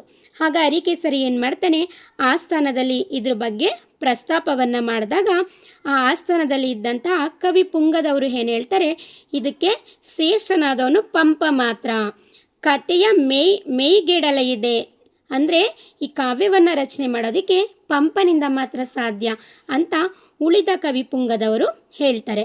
ಆಗ ಪಂಪ ಏನು ಮಾಡ್ತಾನೆ, ಕಾವ್ಯವನ್ನು ರಚಿಸೋದಕ್ಕೆ ಮುಂದಾಗ್ತಾನೆ. ಪಂಪನಿಗೆ ತನ್ನ ಸ್ವಾಮಿಯಾದ ಅರಿಕೇಸರಿ ತನ್ನ ಸದ್ಗುಣಗಳಿಂದ ಪ್ರಾಚೀನ ರಾಜರನ್ನು ಮೀರಿದವನಾಗಿ ಕಾಣಿಸಿದ. ಆತನನ್ನು ಭಾರತದ ಅರ್ಜುನನಲ್ಲಿ ಹೋಲಿಸಿ ಬರೆಯಬೇಕೆನಿಸಿತು. ಇದರಿಂದ ಅರಿಕೇಸರಿ ಹೇಳ್ತಾನೆ, ಕನ್ನಡದಲ್ಲಿ ನೀನು ಕಾವ್ಯವನ್ನು ರಚನೆ ಮಾಡಬೇಕು ಅಂತ ಹೇಳಿದಾಗ ಪಂಪ ಒಪ್ಕೋತಾನೆ. ಪಂಪನಿಗೆ ತನ್ನ ಸ್ವಾಮಿಯಾದ ಅಂದರೆ ಪಂಪನಿಗೆ ತನ್ನ ಆಶ್ರಯದಾತನಾದಂಥ ಅರಿಕೇಸರಿಯ ಸದ್ಗುಣಗಳನ್ನ ಅಂದರೆ ಒಳ್ಳೆಯ ಗುಣಗಳನ್ನು ಹೇಳಿ ಕಾವ್ಯ ರಚಿಸಬೇಕು ಅನ್ನುವಂತಹ ಒಂದು ಭಾವನೆ ಮೂಡುತ್ತೆ. ಹಾಗೇನು ಮಾಡ್ತಾನೆ ಪಂಪ, ಅರ್ಜುನನಿಗೆ ಹೋಲಿಸಿ ಅರಿಕೇಸರಿಯನ್ನು ಸಮೀಕರಣಗೊಳಿಸಿ ಕಾವ್ಯವನ್ನು ರಚನೆ ಮಾಡ್ತಾನೆ. ಮುಂದುವರೆದು ಹೇಳ್ತಾನೆ, ಅರಿಕೇಸರಿಯೇ ಅರ್ಜುನ, ಅರ್ಜುನನೇ ಅರಿಕೇಸರಿ. ಅಂದರೆ ಅರಿಕೇಸರಿನೇ ಅರ್ಜುನ ಆಗಿರ್ತಾನೆ, ಅರ್ಜುನನೇ ಅರಿಕೇಸರಿ ಆಗಿರ್ತಾನೆ ಎಂಬಂತಹ ಅಭೇದ ಭಾವದಿಂದ ತನ್ನ ಭಾರತವನ್ನು ಬರೆದ. ಇವರಿಬ್ಬರಲ್ಲಿ ಯಾವುದೇ ರೀತಿಯಾದಂಥ ಭೇದ ಇಲ್ಲ ಅಂತ ತನ್ನ ಕಾವ್ಯದಲ್ಲಿ ಪಂಪ ಬರಿತ. ಆದ್ದರಿಂದಲೇ ಇದು ಸಮಸ್ತ ಭಾರತ ಪರಸ್ಪರರ ಸಮಾನವಾದ ಅಥವಾ ಸೇರಿಕೊಂಡ ಭಾರತ. ಇದರಿಂದ ಪಂಪನಲ್ಲಾಗಲಿ ಕ್ಷಮೆ ಇರಲಿ, ಇದರಿಂದ ಅರಿಕೇಸರಿಯಲ್ಲಾಗಲಿ ಅರ್ಜುನನಾಗಲಿ ಅಥವಾ ಅರ್ಜುನನಾಗಲಿ ಜೊತೆಗೆ ಅರಿಕೇಸರಿಯಲ್ಲಾಗಲಿ ಇವರಿಬ್ಬರಲ್ಲಿ ಯಾವುದೇ ರೀತಿಯಾದಂಥ ಭೇದ ಭಾವ ಇಲ್ಲದೇ ಇರೋದ್ರಿಂದ ಇದು ಒಂದು ಸಮಸ್ತ ಭಾರತ ಎನ್ನುವಂಥ ಒಂದು ಹೆಸರನ್ನು ಪಂಪ ಕೊಡ್ತಾನೆ. ಜೊತೆಗೆ ಇಲ್ಲಿ ಅರ್ಜುನ ಅರ್ಥಾತ್ ಅರಿಕೇಸರಿಯ ನಾಯಕ. ಇಲ್ಲಿ ಅರ್ಜುನನ ಒಂದು ಅರ್ಥಾತ್ ರೂಪನೇ ಅರಿಕೇಸರಿ, ಅರಿಕೇಸರಿಯ ಕಾವ್ಯದ ಕಥಾನಾಯಕ ಅಂತ ಪಂಪ ಇಲ್ಲಿ ಹೇಳ್ತಾ ಹೋಗ್ತಾನೆ. ನಂತರ ಪಾಂಡವ ಮಧ್ಯಮಾರ್ಜುನನಾದರೆ ಅರಿಕೇಸರಿ ವಿಕ್ರಮಾರ್ಜುನ.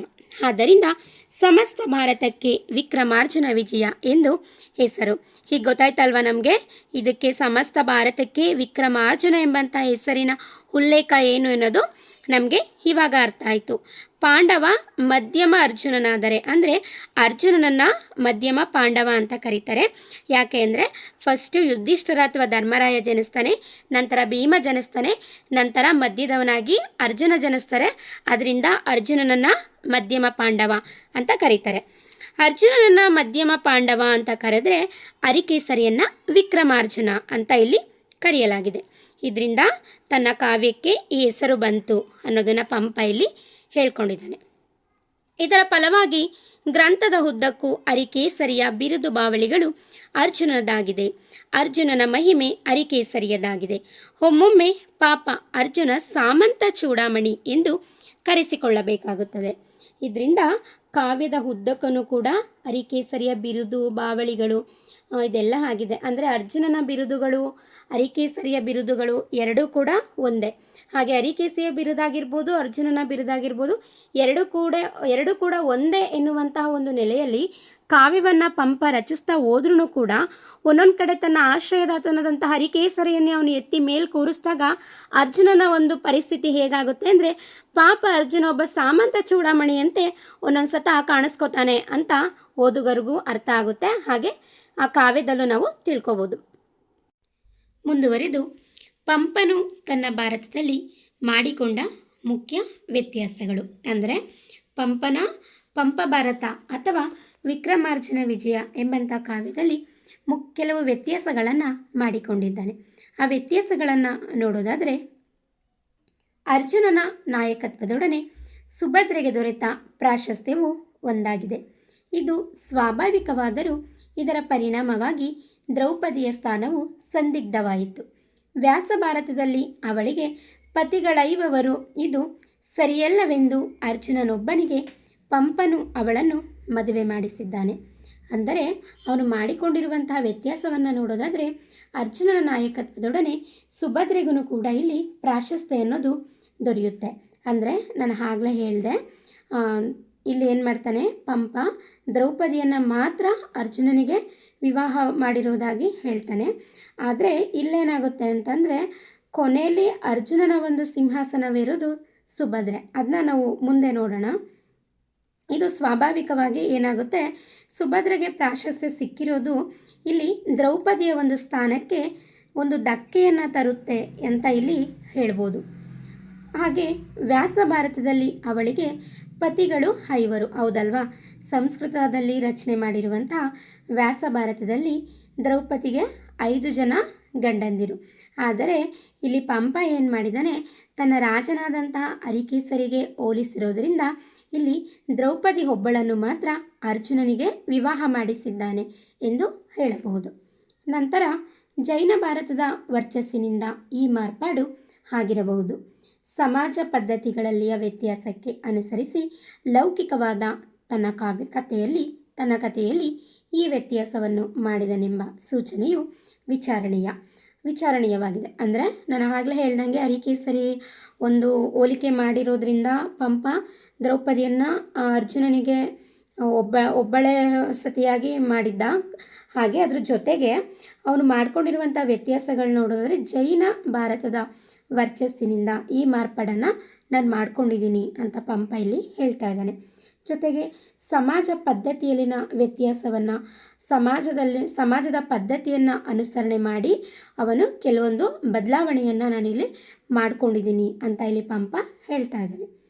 ದ್ಯೂತ ಪ್ರಸಂಗದಲ್ಲಿ ಅವಮಾನ ಹೊಂದಿ ಭಾರತ ಯುದ್ಧಕ್ಕೆ ಕಾರಣಳಾದವಳು ದ್ರೌಪದಿ. ಹೌದಲ್ವಾ, ನಮಗೆಲ್ಲ ಗೊತ್ತು. ಧರ್ಮರಾಯ ಮಯನಿರ್ಮಿತವಾದಂತಹ ಅರಮನೆಯಲ್ಲಿ ಎಲ್ಲರನ್ನೂ ಕೂಡ ಆಹ್ವಾನ ಮಾಡಿರ್ತಾನೆ. ಅದರಲ್ಲಿ ದುರ್ಯೋಧನನು ಕೂಡ ಆಹ್ವಾನ ಮಾಡಿರ್ತಾನೆ. ಅಲ್ಲಿ ದುರ್ಯೋಧನನಿಗೆ ಏನಾಗುತ್ತೆ, ಅಲ್ಲಿ ಅವಮಾನ ಆಗುತ್ತೆ ಅವನಿಗೆ. ಅಂದರೆ ಅವನು ಬಿದ್ದುಬಿಡ್ತಾನೆ. ದ್ರೌಪದಿಗೆ ಹಗೈಸಿ ದ್ರೌಪದಿಯ ಒಂದು ಸಖಿಯರು ನಕ್ಕು ಬಿಡ್ತಾರೆ. ಇದರಿಂದ ದುರ್ಯೋಧನ ಏನು ಮಾಡ್ತಾನೆ, ಹೇಗಾದರೂ ಮಾಡಿ ಅವರು ನನ್ನನ್ನು ಮಣ್ಣು ಮುಕ್ಕಿಸ್ಬೇಕು ಅನ್ನುವಂಥ ಒಂದು ನಿರ್ಧಾರವನ್ನು ಮಾಡಿದಾಗ ಒಂದಿನ ಅವನು ಏನು ಮಾಡ್ತಾನೆ, ತನ್ನ ಒಂದು ಅರಮನೆಗೆ ಕರೆದು ಅಲ್ಲಿ ಪಗಡೆ ಆಟವನ್ನು ಆಡಿ ಎಲ್ಲವನ್ನು ಕೂಡ ಪಣಕ್ಕಿಡ್ತಾನೆ. ಜೊತೆಗೆ ದ್ರೌಪದಿಯನ್ನು ಕೂಡ ಇಡುವುದಾಗಿ ಒತ್ತಾಯಿಸಿ ದ್ರೌಪದಿಯನ್ನು ಇಡ್ತಾನೆ. ಆದರೆ ಪಾಂಡವರು ಏನು ಮಾಡ್ತಾರೆ, ಸೋತು ಬಿಡ್ತಾರೆ. ಆವಾಗ ದ್ರೌಪದಿನ ಪಣಕ್ಕಿಟ್ಟಿರ್ತಾರಲ್ಲ, ಆಗ ದ್ರೌಪದಿನೂ ಕೂಡ ಕೌರವರ ಕಡೆನೇ ಅವರ ಒಂದು ಸೆರೆ ಹಾಳಾಗಿರ್ತಾಳೆ. ಇದರಿಂದ ದ್ರೌಪದಿಗೆ ಏನಾಗುತ್ತೆ, ಅಪಮಾನ ಆಗುತ್ತೆ, ಅವಮಾನ ಆಗುತ್ತೆ.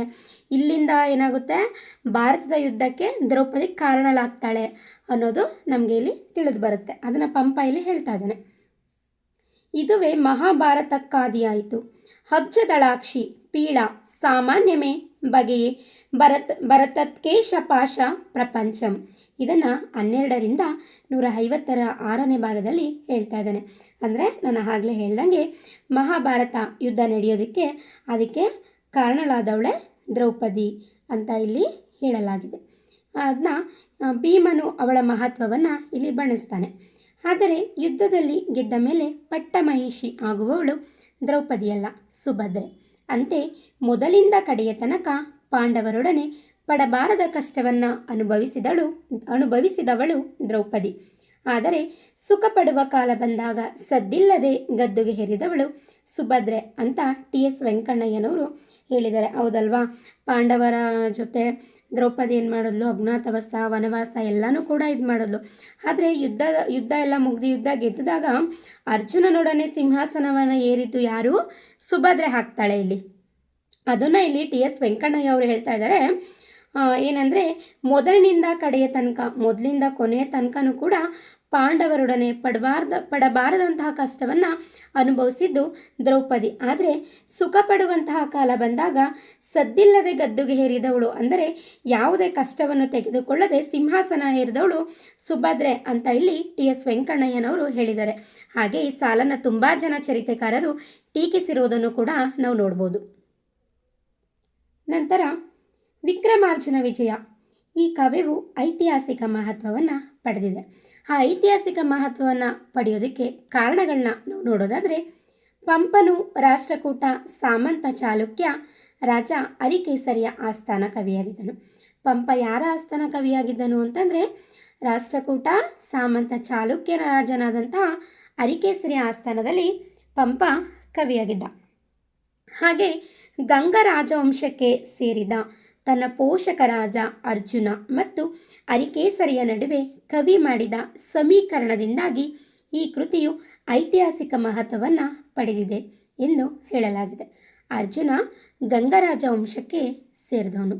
ಹಾಗೆಯೇ ಯಾಕೆ ಇಲ್ಲಿ ಅವನ ಕೃತಿ ಐತಿಹಾಸಿಕ ಮಹತ್ವವನ್ನು ಪಡ್ಕೊಂಡಿದೆ ಅಂತ ಹೇಳೋದಾದರೆ, ಈ ಅರ್ಜುನ ಐತಿಹಾಸಿಕ ವ್ಯಕ್ತಿಯಾಗಿ ನಮಗೆ ಕಾಣ್ತಾನೆ. ಆದ್ದರಿಂದ ಐತಿಹಾಸಿಕ ವ್ಯಕ್ತಿ, ಹಾಗೆಯೇ ಅರಿಕೇಸರಿನ ಐತಿಹಾಸಿಕ ವ್ಯಕ್ತಿಯಾದಂತಹ ಅರ್ಜುನಿಗೆ ಹೋಲಿಸಿರೋದ್ರಿಂದ ಇದು ಐತಿಹಾಸಿಕವಾದಂತಹ ಮಹತ್ವವನ್ನು ಪಡ್ಕೊಂಡಿದೆ ವಿಕ್ರಮಾರ್ಜುನ ವಿಜಯ ಎಂದು ಹೇಳಬಹುದು. ನಂತರ ವಿಕ್ರಮಾರ್ಜುನ ವಿಜಯ ಅಥವಾ ಪಂಪ ಭಾರತ, ಈ ಆಶ್ವಾಸಗಳ ವರ್ಗೀಕರಣವನ್ನು ನೋಡೋದಾದರೆ, ಪಂಪ ಭಾರತ ಅಥವಾ ವಿಕ್ರಮಾರ್ಜುನ ವಿಜಯದಲ್ಲಿ 14 ಆಶ್ವಾಸಗಳಿವೆ ಅಂತ ನಾವು ತಿಳ್ಕೊಂಡಿದ್ವಿ. ಹಾಗಾದರೆ ಆಶ್ವಾಸಗಳು ಅಥವಾ ಪಂಪ ಭಾರತ ಒಳಗೊಂಡಿರುವಂಥ ಅಂಶಗಳನ್ನ ನಾವು ನೋಡೋದಾದರೆ, ಮೊದಲು ಪೀಠಿಕೆಯನ್ನು ನೋಡ್ಬೋದು. ಪೀಠಿಕೆ ಅಂತಂದರೆ ಪಂಪನ ಬಗ್ಗೆ ಪೀಠಿಕೆಯನ್ನು ನೋಡಬಹುದು. ಹಾಗೆಯೇ 14 ಆಶ್ವಾಸಗಳನ್ನ ನಾವು ನೋಡೋದಾದರೆ, ಪಂಪ ಭಾರತ ಪ್ರಥಮಾಶ್ವಾಸಂ, ಪಂಪ ಭಾರತ ದ್ವಿತೀಯಾಶ್ವಾಸಂ, ಪಂಪ ಭಾರತ ತೃತೀಯಾಶ್ವಾಸಂ, ಪಂಪ ಭಾರತ ಚತುರ್ಥಾಶ್ವಾಸಂ, ಪಂಪ ಭಾರತ ಪಂಚಮಾಶ್ವಾಸಂ, ಪಂಪ ಭಾರತ ಷಷ್ಠಮಾಶ್ವಾಸಂ, ಪಂಪ ಭಾರತ ಸಪ್ತಮಾಶ್ವಾಸಂ, ಪಂಪ ಭಾರತ ಅಷ್ಟಮಾಶ್ವಾಸಂ, ಪಂಪ ಭಾರತ ನವಮಾಶ್ವಾಸಂ. ಮುಂದುವರೆದು ಪಂಪ ಭಾರತ ದಶಮಾಶ್ವಾಸಂ, ಪಂಪ ಭಾರತ ಏಕದಶಾಶ್ವಾಸಂ, ಪಂಪ ಭಾರತ ದ್ವಾದಶಾಶ್ವಾಸಂ, ಪಂಪ ಭಾರತ ತ್ರಯೋದಶಾಶ್ವಾಸಂ. ಇಲ್ಲಿ ಸ್ವಲ್ಪ ಟೈಪಿಂಗ್ ಮಿಸ್ಟೇಕ್ ಆಗಿದೆ, ಕ್ಷಮೆ ಇರಲಿ. ಪಂಪ ಭಾರತ ಚತುರ್ದಶಾಶ್ವಾಸಂ. ಇಷ್ಟು ಕೂಡ ಆಶ್ವಾಸಗಳು 14 ಆಶ್ವಾಸಗಳಾಗಿವೆ. ಈ ಪ್ರತಿಯೊಂದು ಆಶ್ವಾಸದಲ್ಲೂ ಕೂಡ ಪ್ರತಿಯೊಂದು ವಿಷಯಗಳನ್ನು ಪಂಪ ಇಲ್ಲಿ ಉಲ್ಲೇಖ ಮಾಡ್ತಾ ಹೋಗಿದ್ದಾನೆ ಎಂದು ಹೇಳಬಹುದು. ನಂತರ ಪಂಪ ಭಾರತ ಕಾವ್ಯದ ವಸ್ತು ಮತ್ತು ನಿರೂಪಣೆಯನ್ನು ನೋಡೋದಾದರೆ, ಪ್ರತಿಯೊಂದು ಕಾವ್ಯವೂ ಕೂಡ ತನ್ನದೇ ಆದಂತಹ ಕಾವ್ಯ ವಸ್ತುಗಳನ್ನ ಹೊಂದಿರುತ್ತೆ. ಹಾಗೆಯೇ ನಿರೂಪಣೆಯನ್ನು ಕೂಡ ಹೊಂದಿರುತ್ತೆ ಅಂತ ಹೇಳ್ಬೋದು. ಹಾಗಾದರೆ ಈ ಪಂಪ ಭಾರತದ ಕಥಾವಸ್ತು ಏನನ್ನು ನಿರೂಪಿಸ್ತಾ ಇದೆ ಅಂತ ನೋಡೋದಾದರೆ, ಪಂಪ ಭಾರತವು ಮಹಾಭಾರತದ ಕಥೆಯನ್ನು ಆಧರಿಸಿದರೂ ಕೆಲವು ಪ್ರಮುಖ ವ್ಯಕ್ತಿಗಳ ಪಾತ್ರ ಮತ್ತು ಘಟನೆಗಳನ್ನು ತನ್ನದೇ ಆದ ರೀತಿಯಲ್ಲಿ ನಿರೂಪಿಸುತ್ತದೆ. ಅಂದರೆ ಪಂಪ ಭಾರತ ಮಹಾಭಾರತದ ಕಥೆಯನ್ನು ಆಧರಿಸಿದೆ ಅಂತ ಗೊತ್ತಿದ್ರೂ ಕೂಡ ಕೆಲವು ವ್ಯಕ್ತಿಗಳ ಪಾತ್ರ ಆಗಿರ್ಬೋದು, ಘಟನೆಗಳನ್ನ ಆಗಿರ್ಬೋದು, ತನ್ನದೇ ಆದ ರೀತಿಯಲ್ಲಿ ಇಲ್ಲಿ ಪಂಪ ನಿರೂಪಿಸಿದ್ದಾನೆ. ಉದಾಹರಣೆಯಾಗಿ ನೋಡೋದಾದರೆ, ಕಾವ್ಯದ ನಾಯಕನಾಗಿ ಅರ್ಜುನನನ್ನು ಬಿಂಬಿಸದೆ ಕರ್ಣನಿಗೆ ಹೆಚ್ಚು ಮಹತ್ವವನ್ನು ನೀಡಿದ್ದಾನೆ. ಪಂಪ ಏನು ಮಾಡ್ದ? ತನ್ನ ಕಥಾನಾಯಕನಾಗಿ ಅರ್ಜುನನ್ನ ತಗೊಂಡ. ಆ ಅರ್ಜುನನಿಗೆ ಅರಿಕೇಸರಿಯನ್ನು ಸಮೀಕರಿಸಿ ಹೇಳ್ದ. ಆದರೆ ಇಲ್ಲಿ ಪಂಪ ಹೋಗ್ತಾ ಹೋಗ್ತಾ ಏನು ಮಾಡ್ತಾನೆ? ತನ್ನ ಕಾವ್ಯದ ವಸ್ತುವನ್ನು ಇಲ್ಲಿ ಹೇಳ್ತಾ ಹೋಗ್ತಾನೆ. ಏನು ಹೇಳ್ತಾ ಹೋಗ್ತಾನೆ? ಕಾವ್ಯದ ಕಥಾನಾಯಕನಾಗಿ ಇಲ್ಲಿ ಅರ್ಜುನನ ಬಿಂಬಿಸಿಲ್ಲ, ಕರ್ಣನಿಗೆ ಹೆಚ್ಚು ಮಹತ್ವವನ್ನು ನೀಡಿರೋದು ನಮಗೆ ಇಲ್ಲಿ ಗೊತ್ತಾಗುತ್ತೆ ಎಂದು ಹೇಳಬಹುದು. ನಂತರ ವಿಕ್ರಮಾರ್ಜುನ ವಿಜಯ ಕಾವ್ಯದ ಪ್ರಮುಖ ಪಾತ್ರಗಳನ್ನು ನೋಡೋದಾದರೆ ಮುಖ್ಯವಾಗಿ ಅರ್ಜುನ, ಸುಭದ್ರೆ, ಅರಿಕೇಸರಿ, ದ್ರೌಪದಿ ಹಾಗೆ ಇನ್ನು ಉಳಿದವರು. ಹಾಗಾದರೆ ಪ್ರಮುಖ ಪಾತ್ರವಾದಂತಹ ಅರ್ಜುನನ ಬಗ್ಗೆ ನೋಡೋದಾದರೆ ಅರ್ಜುನ ಕಾವ್ಯದ ನಾಯಕ. ಈ ಕಾವ್ಯದ ನಾಯಕ ಯಾರು? ಅರ್ಜುನ. ಹಾಗೆ ಕಥಾನಾಯಕನು ಕೂಡ ಇಲ್ಲಿ ಅರ್ಜುನನೇ ಆಗಿದ್ದಾನೆ. ಪಂಪನು ತನ್ನ ಆಶ್ರಯದಾತನಾದ ಅರಿಕೇಸರಿಯನ್ನು ಅರ್ಜುನನಿಗೆ ಹೋಲಿಸಿದ್ದಾನೆ. ತನ್ನ ಆಶ್ರಯದಾತನಾದಂತಹ ಅರಿಕೇಸರಿಯನ್ನು ಪಂಪ ಏನು ಮಾಡಿದ್ದಾನೆ? ತನ್ನ ಕಾವ್ಯದಲ್ಲಿ ಹೋಲಿಸಿ ಬರೆದಿದ್ದಾನೆ. ಹಾಗೆ ಬರುವಂಥ ಮತ್ತೊಂದು ಪಾತ್ರ ಸುಭದ್ರೆ. ಅರ್ಜುನನ ಪತ್ನಿ ಮತ್ತು ಕಾವ್ಯದ ಕೊನೆಯಲ್ಲಿ ಅರ್ಜುನನೊಂದಿಗೆ ಸಿಂಹಾಸನವನ್ನೇರುವವಳು ಇಲ್ಲಿ ಸುಭದ್ರೆಯಾಗಿದ್ದಾಳೆ ಎಂದು ಹೇಳಬಹುದು. ನಂತರ ಅರಿಕೇಸರಿ. ಅರ್ಜುನನನ್ನು ಅರಿಕೇಸರಿಗೆ ಹೋಲಿಕೆ ಮಾಡಿದ್ದಾನೆ ಇಲ್ಲಿ ಪಂಪ. ಪಂಪನ ಆಶ್ರಯದಾತ ಮತ್ತು ಮಿತ್ರ. ಪಂಪನು ಈ ಕಾವ್ಯವನ್ನು ಹಾಗೂ ಅರಿಕೇಸರಿಯನ್ನು ಗಮನದಲ್ಲಿಟ್ಟುಕೊಂಡು ಕಾವ್ಯವನ್ನು ಬರೆದಿದ್ದಾನೆ. ಪಂಪ ಏನು ಮಾಡಿದ್ದಾನೆ ಇಲ್ಲಿ? ತನ್ನ ಆಶ್ರಯದಾತನಾದಂತಹ ಅರಿಕೇಸರಿಯನ್ನು ಗಮನದಲ್ಲಿಟ್ಕೊಂಡು ಕಾವ್ಯವನ್ನು ಬರೆದಿದ್ದೀನಿ ಅಂತ ಇಲ್ಲಿ ಪಂಪ ಹೇಳ್ತಾ ಇದ್ದಾನೆ. ಜೊತೆಗೆ ಅರ್ಜುನನನ್ನು ಅರಿಕೇಸರಿಗೆ ಸಮೀಕರಿಸಿ ಹೋಲಿಸಿದ್ದಾನೆ ಎಂದು ಹೇಳಬಹುದು. ಮುಂದುವರಿದು ದ್ರೌಪದಿ. ಮಹಾಭಾರತದ ಮೂಲಕಥೆಯಲ್ಲಿ ದ್ರೌಪದಿಯನ್ನು ಅರ್ಜುನನು ವಿವಾಹವಾಗುತ್ತಾನೆ. ಹೌದಲ್ವಾ? ಇಲ್ಲಿ ಪಂಪ ಏನು ಮಾಡಿದ್ದಾನೆ? ಕೆಲವೊಂದು ಮಾರ್ಪಾಡುಗಳನ್ನ ನಾನು ಮಾಡ್ಕೊಂಡಿದ್ದೀನಿ ಅಂತ ಅವನು ಮೊದಲೇ ನಮಗೆ ಆ ಕೃತಿಯ ಒಂದು ಆರಂಭದಲ್ಲಿ ನಮಗೆ ಹೇಳಿದ್ದ. ಅದರಿಂದ ಇಲ್ಲಿ ಮಹಾಭಾರತದ ಮೂಲಕಥೆಯಲ್ಲಿ ದ್ರೌಪದಿಯನ್ನು ಅರ್ಜುನನು ವಿವಾಹ ಆಗ್ತಾನೆ. ಆದರೆ ಪಂಪನು ತನ್ನ ಕಾವ್ಯದಲ್ಲಿ ಅರ್ಜುನನನ್ನು ಸುಭದ್ರೆಯನ್ನು ವಿವಾಹವಾಗುತ್ತಾನೆ ಎಂದು ಇಲ್ಲಿ ಪಂಪ ಹೇಳ್ತಾನೆ. ನಂತರ ದ್ರೋಣಾಚಾರ್ಯರು, ಭೀಷ್ಮಾಚಾರ್ಯರು, ಕೃಷ್ಣ, ಧೃತರಾಷ್ಟ್ರ, ಗಾಂಧಾರಿ, ಭೀಮ, ದುರ್ಯೋಧನ, ಕರ್ಣ ಹಾಗೂ ಮಹಾಭಾರತದ ಇತರ ಪ್ರಮುಖ ಪಾತ್ರಗಳು ಇವರನ್ನು ಪಂಪನ ಕಾವ್ಯದಲ್ಲೂ ಕೂಡ ಕಾಣಬಹುದು. ಇವರೆಲ್ಲ ಪಾತ್ರಗಳನ್ನು ಕೂಡ ನಾವು ಪಂಪನ ಒಂದು ಕಾವ್ಯವಾದಂತಹ ಪಂಪ ಭಾರತದಲ್ಲೂ ಕೂಡ ನಾವು ಇವ್ರುಗಳ ಬಗ್ಗೆ ತಿಳ್ಕೊಬೋದು, ನೋಡ್ಬೋದು ಅಂತ ಪಂಪ ಇಲ್ಲಿ ಹೇಳ್ತಾ ಇದ್ದಾನೆ. ಮುಂದುವರೆದು ಪಂಪ ಭಾರತದ ಮುಖ್ಯ ಘಟನೆಗಳನ್ನ ಅಥವಾ ರಸಘಟ್ಟಗಳನ್ನ ನೋಡೋದಾದರೆ ಮುಖ್ಯವಾಗಿ ಅರ್ಜುನನ ಜನನ, ನಂತರ ದ್ರೌಪದಿ ಸ್ವಯಂವರ, ನಂತರ ಕುರುಕ್ಷೇತ್ರ ಯುದ್ಧ. ಇಲ್ಲಿ 2 ಚಿತ್ರಗಳನ್ನ ನಾನಿಲ್ಲಿ ಸೇರಿಸಿದ್ದೀನಿ.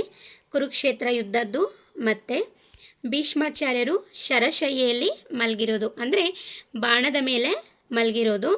2 ಚಿತ್ರಗಳನ್ನ ಇಲ್ಲಿ ನಾನು ಹಾಕಿದ್ದೀನಿ, ನೋಡ್ಕೊಳ್ಳಿ. ನಂತರ ಯುಧಿಷ್ಠಿರನ ಪಟ್ಟಾಭಿಷೇಕ, ಅರ್ಜುನ ಸುಭದ್ರೆಯರ ವಿವಾಹ, ಅರ್ಜುನನ ಜನನ. ಅಂದರೆ ಈ ಕಾವ್ಯದ ಮುಖ್ಯ ಘಟನೆಗಳನ್ನ ನಾವು ಸ್ವಲ್ಪ ವಿವರವಾಗಿ ಸರಳವಾಗಿ ನೋಡೋದಾದರೆ ಅರ್ಜುನನ ಜನನ. ಕಾವ್ಯವು ಅರ್ಜುನನ ಜನನದಿಂದ ಪ್ರಾರಂಭವಾಗುತ್ತೆ. ಇಲ್ಲಿ ಪಂಪ ಕಾವ್ಯ ಎಲ್ಲಿಂದ ಜನನವಾಗುತ್ತೆ ಅಂತ ನೋಡೋದಾದರೆ ಮುಖ್ಯ ಪ್ರಮುಖ ಅಂಶಗಳಲ್ಲಿ ಕಾವ್ಯವು ಅರ್ಜುನನ ಜನನದಿಂದ ಪ್ರಾರಂಭವಾಗುತ್ತದೆ. ಇದು ಅವನ ವೀರತ್ವ ಮತ್ತು ಶೌರ್ಯದ ಸಂಕೇತವಾಗಿದೆ. ನಂತರ ದ್ರೌಪದಿಯ ಸ್ವಯಂವರ. ಸ್ವಯಂವರದಲ್ಲಿ ಅರ್ಜುನನು ದ್ರೌಪದಿಯನ್ನು ಗೆಲ್ಲುತ್ತಾನೆ. ಇದು ಕಥೆಯಲ್ಲಿ ಒಂದು ಪ್ರಮುಖ ತಿರುವು. ಸ್ವಯಂವರ ಅಂದರೆ ನಮಗೆಲ್ಲ ಗೊತ್ತು. ಹಾಗೆಯೇ ಸ್ವಯಂವರದಲ್ಲಿ ಏರ್ಪಡಿಸಿದಾಗ ಅರ್ಜುನನು ದ್ರೌಪದಿಯನ್ನು ಗೆಲ್ತಾನೆ. ಇದು ಕಥೆಯಲ್ಲಿ ಬರುವಂಥ ಒಂದು ಪ್ರಮುಖ ತಿರುವು ಎಂದು ಹೇಳಬಹುದು. ಅಂದರೆ ನಿಜವಾದ ಕಥೆ ಅನ್ನೋದು ಇಲ್ಲಿಂದ ಶುರುವಾಗುತ್ತೆ ಅಂತ ಹೇಳಿದ್ರು ತಪ್ಪಾಗಲಾರದು. ನಂತರ ಕುರುಕ್ಷೇತ್ರ ಯುದ್ಧವು. ಕುರುಕ್ಷೇತ್ರ ಯುದ್ಧವು ಮಹಾಭಾರತದ ಪ್ರಮುಖ ಘಟನೆಯಾಗಿದ್ದು ಪಂಪನ ಈ ಯುದ್ಧವನ್ನು ವಿವರವಾಗಿ ವರ್ಣಿಸಿದ್ದಾನೆ. ಮತ್ತೊಂದು ಪ್ರಮುಖ ಘಟನೆ ಅಂತಂದರೆ ಕುರುಕ್ಷೇತ್ರ ಯುದ್ಧ. ಪಂಪ ಈ ಕುರುಕ್ಷೇತ್ರ ಯುದ್ಧವನ್ನು ವಿವರವಾಗಿ ವರ್ಣಿಸಿದ್ದಾನೆ ಎಂದು ಹೇಳಬಹುದು. ಯುಧಿಷ್ಠಿರನ ಪಟ್ಟಾಭಿಷೇಕ.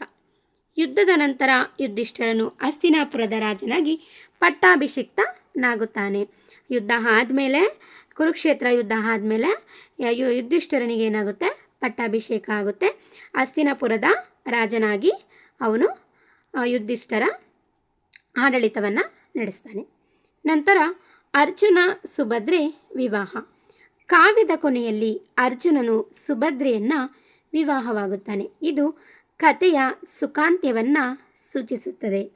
ದ್ರೌಪದಿ ಅರ್ಜುನನಿಗೆ ವಿವಾಹ ಆಗಿದ್ದಾಳೆ ಅಂತ ಪಂಪ ಹೇಳಿದ್ರು ಕೂಡ ಇಲ್ಲಿ ಅವನು ತನ್ನ ಕಾವ್ಯದ ಕೊನೆಯಲ್ಲಿ ಅರ್ಜುನನನ್ನು ಸುಭದ್ರೆ ವಿವಾಹವಾಗುತ್ತಾಳೆ ಅಂತ ಸುಖಾಂತ್ಯವನ್ನು ಇಲ್ಲಿ ಹೇಳಿದ್ದಾನೆ ಪಂಪ ಎಂದು ಹೇಳಬಹುದು. ಮುಂದುವರೆದು ವಿಕ್ರಮಾರ್ಜುನ ವಿಜಯ ಕಾವ್ಯದ ಪ್ರಮುಖ ಹಳೆಗನ್ನಡದ ಸಾಲುಗಳನ್ನು ನೋಡೋದಾದರೆ ಇದು ಬಹಳ ಮುಖ್ಯವಾಗಿದೆ ಪರೀಕ್ಷಾ ದೃಷ್ಟಿಯಿಂದ. ಹಳೆಗನ್ನಡದ ಪ್ರಮುಖವಾದಂಥ ಸಾಲುಗಳನ್ನು ಮಾತ್ರ ನಾನಿಲ್ಲಿ ಉಲ್ಲೇಖ ಮಾಡಿದ್ದೀನಿ, ದಯವಿಟ್ಟು ನೋಡ್ಕೊಳ್ಳಿ. ಪಂಪನು ತನ್ನ ಕಥೆಗೆ ಭಿತ್ತಿಯಾಗಿ ಆರಿಸಿಕೊಂಡದ್ದು ವ್ಯಾಸ ಭಾರತದ ಕಥೆಯನ್ನು. ಆತ ಅದನ್ನು ಹೀಗೆ ಸ್ಪಷ್ಟಪಡಿಸಿದ್ದಾನೆ. ಪಂಪ ತನ್ನ ಪಂಪ ಭಾರತಕ್ಕೆ ಆಕಾರ ಗ್ರಂಥವಾಗಿ ತೆಗೆದುಕೊಂಡಿರುವಂತಹ ಕಾವ್ಯ ವ್ಯಾಸ ಭಾರತದ ಕತೆ, ಅಂದರೆ ವ್ಯಾಸರು ರಚಿಸಿರುವಂತಹ ಭಾರತವನ್ನು ನಾನು ಆಕಾರವಾಗಿ ತೆಗೆದುಕೊಂಡಿದ್ದೀನಿ ಅಂತ ಸ್ಪಷ್ಟವಾಗಿ ಪಂಪ ಇಲ್ಲಿ ಹೇಳಿದ್ದಾನೆ. ಅದನ್ನು ಈ ರೀತಿ ಹೇಳ್ತಾನೆ. ವ್ಯಾಸ ಮುನೀಂದ್ರ ರುಂದ್ರ ವಚನಾಮೃತ ವಾರ್ದ್ಯ ನೀಸುವೆನ್ಕವಿ ವ್ಯಾಸನೆಂಬ ಗರ್ವ ಮೆನಗಿಲ್ಲ ಗುಣಾರ್ಣವ ನೊಳ್ಪುಮ ನಾನು. ಅಂದರೆ ಇಲ್ಲಿ ಏನು ಹೇಳ್ತಾ ಇದ್ದಾನೆ ಅಂತಂದರೆ, ನಾನು ವ್ಯಾಸನನ್ನು ಅನುಸರಿಸಿ ಕಾವ್ಯವನ್ನು ರಚನೆ ಮಾಡಿದ್ದೀನಿ, ಆದರೆ ನಾನು ಒಂದು ಭಾರತವನ್ನು ರಚನೆ ಮಾಡಿದ್ದೀನಿ ಎನ್ನುವಂಥ ಒಂದು ಗರ್ವ ನನ್ನಲ್ಲಿ ಇಲ್ಲ ಅಂತ ಇಲ್ಲಿ ಪಂಪ ವಿನಯವಾಗಿ ಹೇಳ್ಕೊಂಡಿದ್ದಾನೆ. ಅರಿಕೇಸರಿಯ ಯೋಗ್ಯತೆ ತನ್ನ ಮನಸ್ಸಿಗೆ ಬಂದುದರಿಂದ ಕಾವ್ಯ ರಚನೆಯಲ್ಲಿ ತೊಡಗಿದ್ದೇನೆ ಎನ್ನುವನು ಪಂಪ.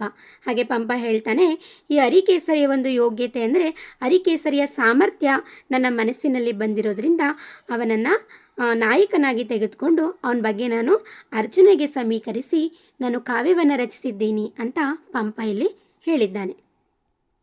ನಂತರ ಪಂಪ ಭಾರತ ಕೆಲವು ಮೌಲ್ಯಗಳ ಆದರ್ಶಗಳ ಪ್ರತಿನಿಧಿಯಾಗಿರುವುದು ಈ ಕೆಳಗಿನ ಪದ್ಯದಲ್ಲಿ ವ್ಯಕ್ತವಾಗಿದೆ. ಹಾಗೆ ಪಂಪ ಭಾರತ ಅನ್ನೋದು ಕೆಲವು ಮೌಲ್ಯಗಳನ್ನು ಆದರ್ಶಗಳನ್ನು ಪ್ರತಿನಿಧಿಯಾಗಿ ಇಟ್ಕೊಂಡಿದೆ. ಅದನ್ನು ಈ ಪದ್ಯದ ಮೂಲಕ ನಾವು ನೋಡೋಣ. ಚಲದೋಳ್ ದುರ್ಯೋಧನಂ ನನ್ನಿಯೊಳಿತನಯಂ ಗಂಡಿನೋಳ್ ಭೀಮಸೇನ ಬಲದೋಳ್ ಮದ್ರೇಶನತ್ಯುನ್ನತಿ ಯೊಳಮರ ಸಿಂಧುದ್ಭವಂ ಚಾಪವಿದ್ಯೆ. ಇದರ ಒಂದು ಅರ್ಥವನ್ನು ನಾವು ನೋಡೋದಾದರೆ, ಛಲ, ಸತ್ಯನಿಷ್ಠೆ, ಪೌರುಷ, ಸಾಹಸದ ಮಹಿಮೆ, ಧರ್ಮಪರತೆ ಇವುಗಳ ಪ್ರತೀಕಗಳಾಗಿ ಮಹಾಭಾರತದ ಪಾತ್ರಗಳಾದ ದುರ್ಯೋಧನ, ಕರ್ಣ, ಭೀಮಸೇನ, ಅರ್ಜುನ, ಭೀಷ್ಮಾಚಾರ್ಯ ಮುಂತಾದ ಪಾತ್ರಗಳನ್ನು ಅವುಗಳಿಗೆ ತಕ್ಕ ಸನ್ನಿವೇಶಗಳನ್ನು ಅನಾವರಣಗೊಳಿಸಿ ಕೊಟ್ಟಿದ್ದಾನೆ. ಅಂತಂದರೆ ಅವನು ರಚನೆ ಮಾಡಿರುವಂತಹ ಒಂದು ಭಾರತ ಹಲವಾರು ಮೌಲ್ಯಗಳನ್ನು ಮತ್ತು ಆದರ್ಶಗಳನ್ನು ಹೊಂದಿರುವುದಾಗಿ ಪಂಪ ಇಲ್ಲಿ ಹೇಳಿಕೊಂಡಿದ್ದಾನೆ. ನಂತರ ಪಂಪಕವಿ ಪಂಪನನ್ನು ಬಹುಭಕ್ತಿಯಿಂದ ಸ್ಮರಿಸಿ ಗೌರವಿಸಿದ್ದಾರೆ. ಅಂದರೆ ಮಹಾಕವಿಯಾದಂಥ ರನ್ನ ಏನು ಮಾಡಿದ್ದಾನೆ, ಪಂಪನನ್ನು ಬಹುಭಕ್ತಿಯಿಂದ ಗೌರವಿಸಿದ್ದಾನೆ, ಹಾಗೆ ಸ್ಮರಿಸ್ಕೊಂಡಿದ್ದಾನೆ. ನಾಗಚಂದ್ರನ ರಾವಣನಿಗೂ ಮಾದರಿಯಾಗಿದ್ದಾನೆ. ಜೊತೆಗೆ ನಾಗಚಂದ್ರ ತನ್ನನ್ನು ಅಭಿನವ ಪಂಪನೆಂದು ಕರೆದುಕೊಂಡು ಹೆಮ್ಮೆ ಪಟ್ಟಿದ್ದಾನೆ ಎಂದು ಹೇಳಬಹುದು. ಅಂದರೆ ಪಂಪ ರಚನೆ ಮಾಡಿರುವಂತಹ ಪಂಪ ಭಾರತದಲ್ಲಿ ಇರುವಂತಹ ಎಷ್ಟೋ ಅಂಶಗಳನ್ನು ರನ್ನನು ಕೂಡ ಏನು ಮಾಡಿದ್ದಾನೆ, ಆಕಾರವಾಗಿ ತೆಗೆದುಕೊಂಡಿದ್ದೀನಿ, ಅದರಿಂದ ನಾನು ಪಂಪನನ್ನು ಗೌರವಿಸ್ತೀನಿ ಅಂತ ರನ್ನ ಇಲ್ಲಿ ಹೇಳಿದ್ದಾನೆ. ಹಾಗೆಯೇ ನಾಗಚಂದ್ರನು ಕೂಡ ತನ್ನ ಪಂಪ ರಾಮಾಯಣದಲ್ಲಿ ರಾವಣನಿಗೆ ಮಾದರಿಯಾಗಿದ್ದಾನೆ. ಯಾರು ಪಂಪ ಭಾರತದಲ್ಲಿ ಬರುವಂಥ ಎಷ್ಟೋ ಪಾತ್ರಗಳು ಕೂಡ ಇದರಲ್ಲಿ ರಾವಣನಿಗೆ ಮಾದರಿಯಾಗಿದೆ ಅಂತ ಪಂಪ ಇಲ್ಲಿ ಹೇಳ್ತಾನೆ. ಜೊತೆಗೆ ನಾಗಚಂದ್ರ ತನ್ನನ್ನು ಅಭಿನವ ಪಂಪ ಅಂತ ಬಹಳ ಹೆಮ್ಮೆಯಿಂದ ಅವನು ಹೇಳ್ಕೊಂಡಿದ್ದಾನೆ. ಕರ್ಣನನ್ನು ಅವಮಾನಿಸಿದ ಅರ್ಜುನ ದ್ರೋಣ ಕೃಪರಿಗೆ ದುರ್ಯೋಧನನ ಉತ್ತರ. ಈ ಸಾಲನ್ನು ನೋಡೋದಾದರೆ, ಕರ್ಣನನ್ನು ಅವಮಾನಿಸಿದಂತಹ ಅರ್ಜುನ ದ್ರೋಣ ಕೃಪರಿಗೆ ದುರ್ಯೋಧನ ಈ ರೀತಿ ಉತ್ತರ ಕೊಡ್ತಾನೆ. ಅಂದರೆ ಒಂದಿನ ಏನಾಗುತ್ತೆ ಅಂತಂದರೆ, ಪಾಂಡವರು ಮತ್ತು ಕೌರವರಿಗೂ ಕೂಡ ಬಿಲ್ವಿದ್ಯೆಯ ಒಂದು ತರಬೇತಿ ನಡೀತಾ ಇರುತ್ತೆ. ದ್ರೋಣಾಚಾರ್ಯರು ಬಿಲ್ವಿದ್ಯೆಯನ್ನು ಹೇಳ್ಕೊಡ್ತಾ ಇರ್ತಾರೆ. ಆಗ ಅರ್ಜುನ ಬಿಲ್ವಿದ್ಯೆಗೆ ತುಂಬ ಪ್ರಸಿದ್ಧಿಯಾಗಿರ್ತಾನೆ. ಅರ್ಜುನ ಬಿಲ್ವಿದ್ಯೆ ಕಲ್ತಿರ್ತಾನೆ. ಆಗ ಅರ್ಜುನ ಏನು ಮಾಡ್ತಾನೆ, ದುರ್ಯೋಧನನಿಗೆ ಅವಮಾನ ಮಾಡೋ ರೀತಿ ಮಾತಾಡ್ತಾನೆ, ನನ್ನ ಜೊತೆ ಬಾ ಬಿಲ್ವಿದ್ಯೆಗೆ ಅಂತ. ಆಗ ದುರ್ಯೋಧನ ಏನು ಮಾಡ್ತಾನೆ, ಸ್ವಲ್ಪ ತಲೆ ತಗ್ಗಿಸ್ತಾನೆ. ಇದೇ ಸಂದರ್ಭದಲ್ಲಿ ಏನಾಗುತ್ತೆ, ಕರ್ಣ ಪ್ರವೇಶ ಮಾಡ್ತಾನೆ. ಆವಾಗ ಕರ್ಣ ಹೇಳ್ತಾನೆ, ನನ್ನ ಜೊತೆ ಬನ್ನಿ ಬಿಲ್ವಿದ್ಯೆ ಮಾಡೋಣ ಅಂತ ಹೇಳಿದಾಗ ಕೃಪಾ ಮತ್ತು ದ್ರೋಣಾಚಾರ್ಯರು ಏನು ಮಾಡ್ತಾರೆ, ಕರ್ಣನಿಗೆ ಹೇಳ್ತಾರೆ, ಬೇಡ, ಅವನ ಕುಲ ಕೀಲು ಕುಲ, ಅವನ ಜೊತೆಗೆ ಬಿಲ್ವಿದ್ಯೆಯನ್ನು ಕಲಿಯೋದು ಬೇಡ, ಪ್ರದರ್ಶನ ಮಾಡೋದು ಬೇಡ ಅಂತ ಹೇಳಿದಾಗ ಆ ಕರ್ಣನ ಪರವಾಗಿ ಇಲ್ಲಿ ದುರ್ಯೋಧನ ನಿಲ್ತಾನೆ. ಆ ಒಂದು ಸನ್ನಿವೇಶವನ್ನು ನಾನಿಲ್ಲಿ ಚಿತ್ರದ ಮೂಲಕ ತೋರಿಸಿದ್ದೀನಿ, ಅದನ್ನು ನೋಡ್ತಾ ಹೋಗೋಣ. ಚಿತ್ರ ಕಾಣಿಸ್ತಿದೆ ಅಲ್ವಾ? ಕರ್ಣ ಮತ್ತು ದುರ್ಯೋಧನರ ಸ್ನೇಹ ಯಾವ ರೀತಿ ಇತ್ತು, ಎಷ್ಟು ಆತ್ಮೀಯತೆಯಿಂದ ಕೂಡಿತ್ತು ಅನ್ನೋದನ್ನು ನಾವು ಈ ಚಿತ್ರದ ಮೂಲಕನೇ ಅರ್ಥ ಮಾಡ್ಕೋಬೋದು. ಹಾಗಾದರೆ ದುರ್ಯೋಧನ ಕೊಟ್ಟಂತಹ ಉತ್ತರವನ್ನು ನಾವು ನೋಡೋಣ. ಶೌರ್ಯವೇ ಕುಲವಲ್ಲದೆ ಬೇರೆಯ ಕುಲವೆಲ್ಲಿಯದೆಂದು ಹೇಳಿ. ಅವ್ರಿಗೆ ಪ್ರತ್ಯುತ್ತರ ಕೊಡ್ತಾನೆ ದುರ್ಯೋಧನ, ಶೌರ್ಯವೇ ಕುಲವಲ್ಲದೆ ಬೇರೆಯ ಕುಲವೆಲ್ಲಿಯದೆಂದು. ನಿಜವಾದ ಕುಲ ಯಾವುದು ಅಂತಂದರೆ, ಯಾರಿಗೆ ಶೌರ್ಯ ಇರುತ್ತೋ ಅದೇ ನಿಜವಾದ ಕುಲ. ಬೇರೆ ಕುಲ ಎಲ್ಲಿದೆ ಹೇಳಿ ಅಂತ ದುರ್ಯೋಧನ ಅಲ್ಲಿದ್ದಂಥ ಎಲ್ಲರಿಗೂ ಕೂಡ ಪ್ರಶ್ನೆ ಮಾಡ್ತಾನೆ. ನಂತರ ನೀ ಮೂಲಿದೆಲ್ಲಿ ಪುಟ್ಟ ಬೆಳೆದಿರೋ, ಈಗೂ ಕೂಡ ದುರ್ಯೋಧನ ಹೇಳ್ತಾನೆ. ನಂತರ ಕುಲ ಮಿರ್ದದೆ ಕೊಡದೊಳಂ ಶರಸ್ತಂಭದೊಳಂ ಎಂದು ಚೀಗುಟ್ಟಿ ಅವರ ಬಾಯಿ ಮುಚ್ಚಿಸಿದ ದುರ್ಯೋಧನ. ಈ ರೀತಿ ಹೇಳಿ ಅವರ ಬಾಯನ್ನು ದುರ್ಯೋಧನ ಮುಚ್ಚಿಸ್ತಾನೆ. ಅಷ್ಟೇ ಅಲ್ಲ, ನೊಂದ ಕರ್ಣನ ಹೃದಯಕ್ಕೆ ತಂಪಾಗುವಂತೆ ಆ ಕ್ಷಣವೇ ಅವನನ್ನು ಅಂಗರಾಜಾಧಿಪತಿಯಾಗಿ ಪಟ್ಟ ಕಟ್ಟಿದನು. ಹಾಗೇನು ಮಾಡ್ತಾನೆ, ಅದೇ ಸಮಯದಲ್ಲೇ ಕರ್ಣ, ನೀನು ಇವತ್ತಿನಿಂದ ನನ್ನ ಅಂಗರಾಜಾಧಿಪತಿಯಾಗು ಎನ್ನುವಂಥ ಪಟ್ಟವನ್ನು ಅಲ್ಲಿ ದುರ್ಯೋಧನ ಅವನಿಗೆ ಕೊಡ್ತಾನೆ. ಆಗ ಅವನೊಡನೆ ಹೀಗೆ ಹೋಗ್ತಾರೆ. ಅದನ್ನ ಪದ್ಯದ ಮೂಲಕ ನಾವು ನೋಡೋಣ. ಪೊಡಮಡುವರ್ ಜಿ ಎಂಬರ್ ಕುಡುದಯೇ ಗೈಯಂ ಪ್ರಸಾದಮೆಂಬಿವು ಪೆರರೋಳ್ ನಡೆಗೆಮ್ಮ ನಿನ್ನಡೆಯೋಳ್ ನಡೆಯಲ್ವೆಡೆನಗೆ ಕಳೆಯನೈ ರಾಧೇಯ. ರಾಧೇಯ ಅಂತಂದರೆ ಇಲ್ಲಿ ಕೃಷ್ಣ ಅಲ್ಲ, ಕರ್ಣ. ಆಯಿತಾ? ರಾಧೇಯ ಅಂದರೆ ಎಷ್ಟೋ ಜನ ಕೃಷ್ಣ ಅಂತ ಇದು ಮಾಡ್ಕೊತಾರೆ, ಅರೆ ರಾಧೇಯ ಅಂತಂದರೆ ಕರ್ಣ. ಈ ರೀತಿ ಹೇಳಿ ಅಂದಿನಿಂದ ಕರ್ಣ ಮತ್ತು ದುರ್ಯೋಧನರು ಹಾಲಿನಲ್ಲಿ ನೀರು ಬೆರೆಯುವಂತೆ ಇಬ್ಬರು ಕೂಡ ಒಂದಾಗಿದ್ದರು. ಅವರ ಸ್ನೇಹ ತುಂಬ ಅದ್ಭುತವಾಗಿ ಆತ್ಮೀಯತೆಯಿಂದ ಕೂಡಿತ್ತು. ಮುಂದುವರೆದು ಮಹಾಭಾರತದ ಅಥವಾ ಪಂಪ ಭಾರತದ ರಸವತ್ತಾದ ಭಾಗವನ್ನು ನೋಡುವುದಾದರೆ, ಪಾಂಡವರು ವನವಾಸ ಅಜ್ಞಾತವನ್ನು ಮುಗಿಸಿದ ಮೇಲೆ ಪಾಂಡವರಿಗೆ ಅರ್ಧ ರಾಜ್ಯವನ್ನು ಕೊಡಿಸುವುದಕ್ಕಾಗಿ ಶ್ರೀಕೃಷ್ಣನು ಹಸ್ತಿನಾವತಿಗೆ ರಾಯಭಾರಕ್ಕಾಗಿ ಹೋಗಿ ಬಂದ ಭಾಗ ಮಹಾಭಾರತದಲ್ಲಿ ಅತ್ಯಂತ ರಸವತ್ತಾದ ಭಾಗ. ಅಂದರೆ ಈ ಪಂಪ ಭಾರತದಲ್ಲಿ ರಸವತ್ತಾದ ಭಾಗ ಅಂತಂದರೆ, ಪಾಂಡವರು ವನವಾಸವನ್ನು ಮುಗಿಸಿ ಅಜ್ಞಾತವಾಸವನ್ನು ಮುಗಿಸಿ ಕೃಷ್ಣನ ಹತ್ರ ಹೋಗ್ತಾರೆ. ನಮಗೆ ದುರ್ಯೋಧನನ ಹತ್ರ ಅರ್ಧ ರಾಜ್ಯವನ್ನು ವಾಪಸ್ ನಮಗೆ ಇಸ್ಕೊಡು ಅಂತ ಇದು ಮಾಡಿದಾಗ ಕೃಷ್ಣ ಏನು ಮಾಡ್ತಾನೆ, ಇಲ್ಲಿ ದುರ್ಯೋಧನನ ಒಂದು ರಾಜ್ಯವಾದಂಥ ಹಸ್ತಿನಾವತಿಗೆ ರಾಯಭಾರಿಯಾಗಿ, ಅಂದರೆ ಇಲ್ಲಿ ಪಾಂಡವರ ರಾಯಭಾರಿಯಾಗಿ ಇಲ್ಲಿ ಕೃಷ್ಣ ಬರ್ತಾನೆ. ಇದೊಂದು ಭಾಗ ಮಹಾಭಾರತದ ಒಂದು ರಸವತ್ತಾದ ಭಾಗ ಅಂತ ನಾವು ಇಲ್ಲಿ ನೋಡ್ಬೋದು. ಮುಂದುವರಿದು ಕೃಷ್ಣನ ಭೇದೋಪಾಯದ ಸಂದರ್ಭದಲ್ಲಿ ಮೂಡಿದ ಸಾಲುಗಳು. ಅಂದರೆ ಇಲ್ಲಿ ಕೃಷ್ಣ ಇಲ್ಲಿ ಯಾರಿಗೋ ಒಂದು ಆಮಿಷವನ್ನು ಒಡ್ತಾ ಇದ್ದಾನೆ, ಅದು ಯಾರು ಅಂತ ನಾವಿಲ್ಲಿ ನೋಡೋಣ. ಮತ್ತು ಅಲ್ಲಿ ಆ ಸಂದರ್ಭದಲ್ಲಿ ಬಂದಂತಹ ಸಾಲುಗಳನ್ನ ನೋಡೋದಾದರೆ, ಭೇದಿಸಲೆಂದು ನುಡಿದರೆನ್ನಾದಿರೊಯ್ಯನೆ ಕೇಳ ಕರ್ಣ ನಿನ್ನಾದಿಯೊಳೊಬ್ಬೆ ಕೊಂತಿ ನಿನಗಮ್ಮ ನಹರ್ಪತಿ ಪಾಂಡುನಂದನರ್ ಸೋದರರೇದೆ ಮೇದಿನನೆ ನಾಂ ಮರೆತೆಂ ಪಡೆ ಮಾತೋ ನಿನ್ನದಿ ಮೇದಿನಿ ಪಟ್ಟಮುಂ ನಿನತೆ ನೀನರೆ ಮತ್ತೆ ಪೆರಾರ್ ನರೇಂದ್ರರೇ.